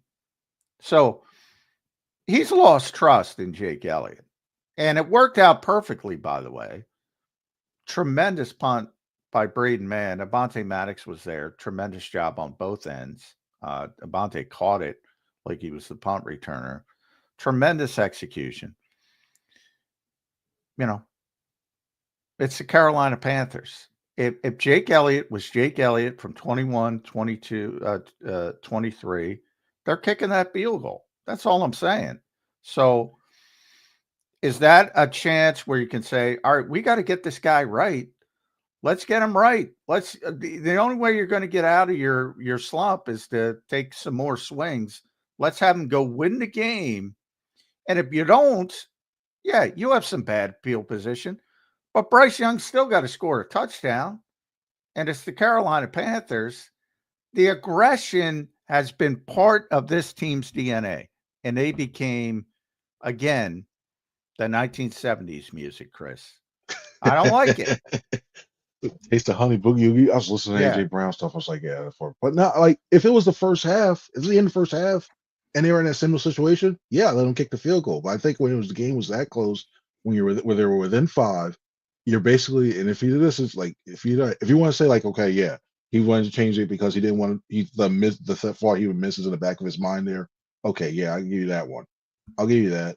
But the thing is, at the same time, I don't want to give the Panthers, with the way we've seen teams starting to leap over the middle of the field, the way we saw someone who's got a lot of these teams now coming off the edges and throwing something and trying to block it. I wouldn't risk it. At that point, the defense is who's number 2, and I forget if they were one or 2 going into it, but they literally their top 2 defense against the pass. I'm like, okay, let me give my punter some room to kick it, pin them down, and try to make them drive 80. I have no problem with that decision at the end of it, because you got to drive it. If you want to get the kicker, if you're going to get them right in the first half, something like that, yeah, I can see let them try it, because it's not that one too. But with the game on the line, I'd rather put my hands in that defense instead of that one, instead of saying, okay, he misses it. Now you got, instead of going 80 yards, you got to go 50 yards and then try to go from that one too. And then weird pass interference, what have you. If something like that happened, now all of a sudden you're really in that. They can milk the clock out. You have no time left. So that's what I'm looking at. I think as opposed, I think I wouldn't mind punting in that situation, which they did. Good stuff, Chris. Good breakdown of the game today. Any final thoughts before we let you go, brother? We're up against the clock here. I miss you guys.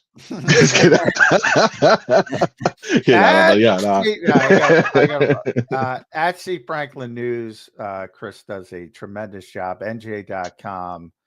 Check him out there. Read him there. Bob Brookover as well. Caden Stale. Great team they have over there. And the best in the business as far as I'm concerned, even though you got to get more aggressive to beat Detroit. Got to get more aggressive to beat Detroit, Chris. I love you, buddy. I love you guys too. Right. I'll have a good one now. Thanks, guys. See you later. Yep, you too. Good stuff there from Chris Frank and joining us on Birds 365.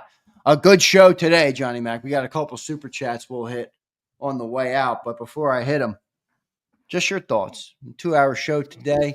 Differing opinions with Kerr and Franklin and yourself and myself. Where you at? Where you at on this team? I'm at where I started. I'm worried about the passing game. And I think the winning of football, look, that's the goal. Whoever said it, Chris or Jeff, one of them said it.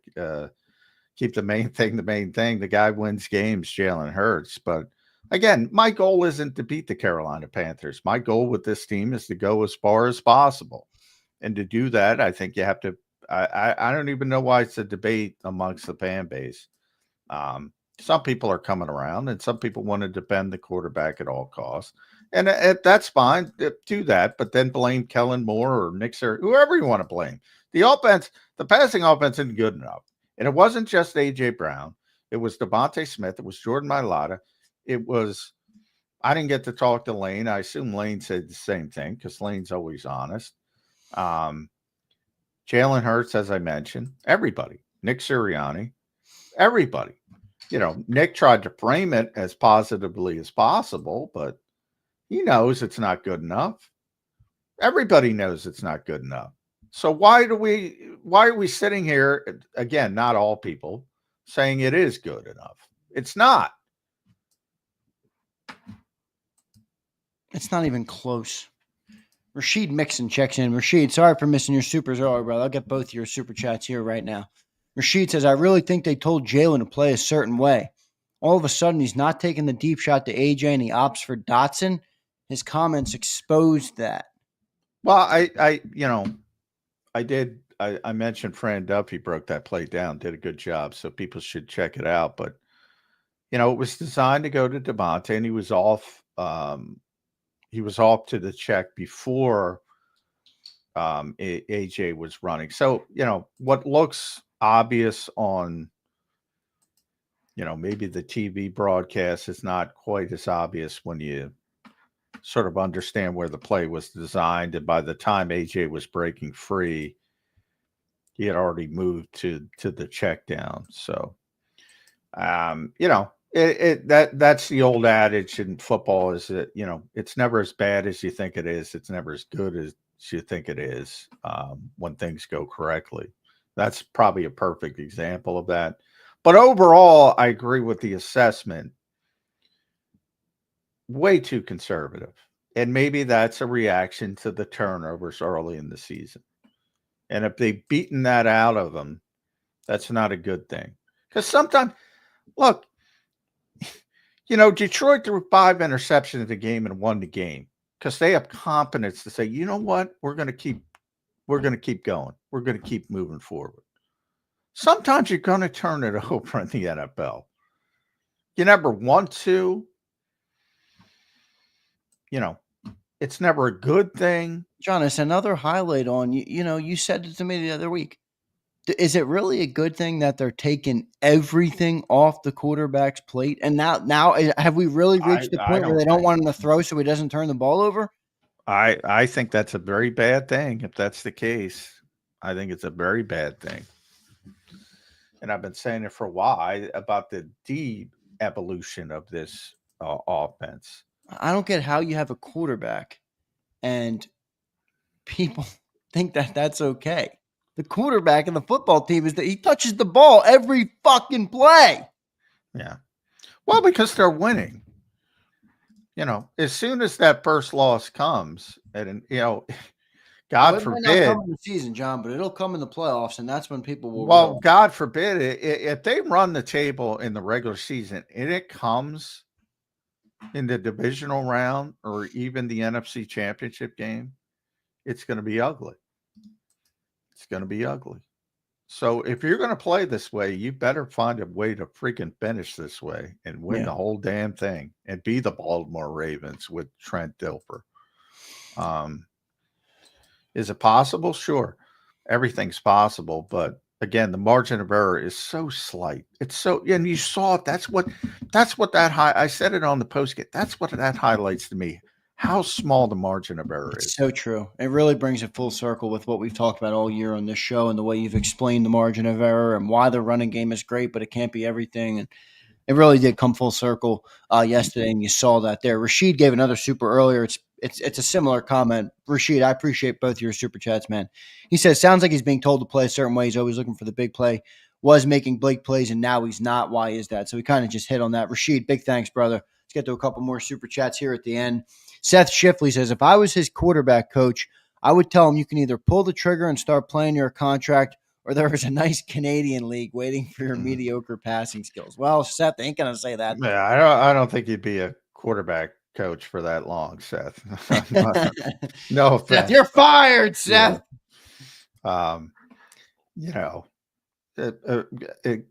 Coaches tend to be relentlessly optimistic. That's why Brian Flores got in trouble for supposedly, I don't know if he treated Tua that way or not, and even Brian Flores, who I love as a defensive mind, I would criticize him if that's true, the way he treated Tua, the allegations. But you almost have to be eternally optimistic to be a coach. Yeah, you really do. Seth commented again, I put the blame on Jalen Hurts for the Eagles' struggles this season up to this point. It's ridiculous to blame the coaches. Kind of sounded like that's I've been saying that for years. I mean, if people want to blame, kind of what Jalen did after the game. That's why I didn't love that comment. I know he said he stunk, but yeah, well, he did. And then he made a macro statement of, "Oh, I'm just doing what they're asking me to do." In other words, I stunk in this game, but the problems of this team are not really me. They're bigger problems. Well, that was early in the press conference, so he said that. That's not my choice. That quote. And then he was asked what the Panthers did well. He said, I think they did a good job. I think we did a bad job. That starts with me, how I execute, and ultimately you yearn. I love when he uses yearn, by the way, one of my favorite words. And I yearn for better synchronization amongst that, for a more complementary style of ball in a sense. So he did, talk about, we did a bad job. That starts with me. Typical quarterback. That's what you're supposed to do. So he did circle back to that. I think that's not my choice. Talks is, and again, it's just speculation, but because I wasn't there, but the conservative name, like he's not happy with it either. Like he's doing what he's told. He said that a number of times this year.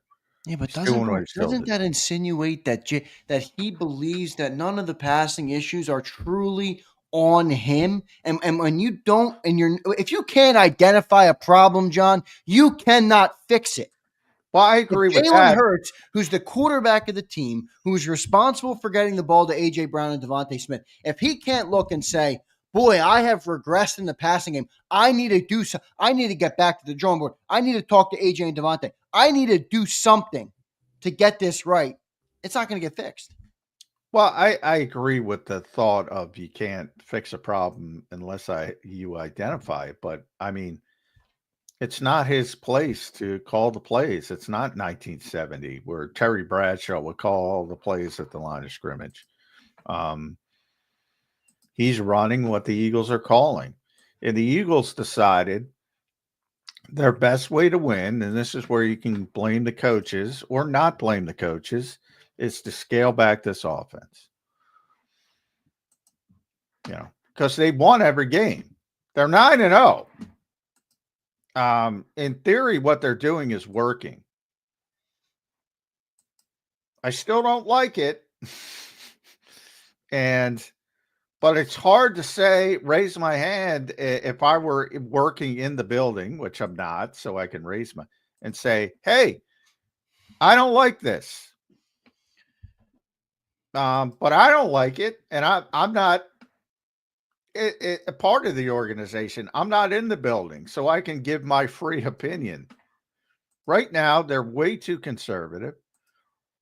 They've scaled back the offense to a ludicrous degree. I often wonder what Jeffrey Lurie thinks when he closes the door on his office. I agree.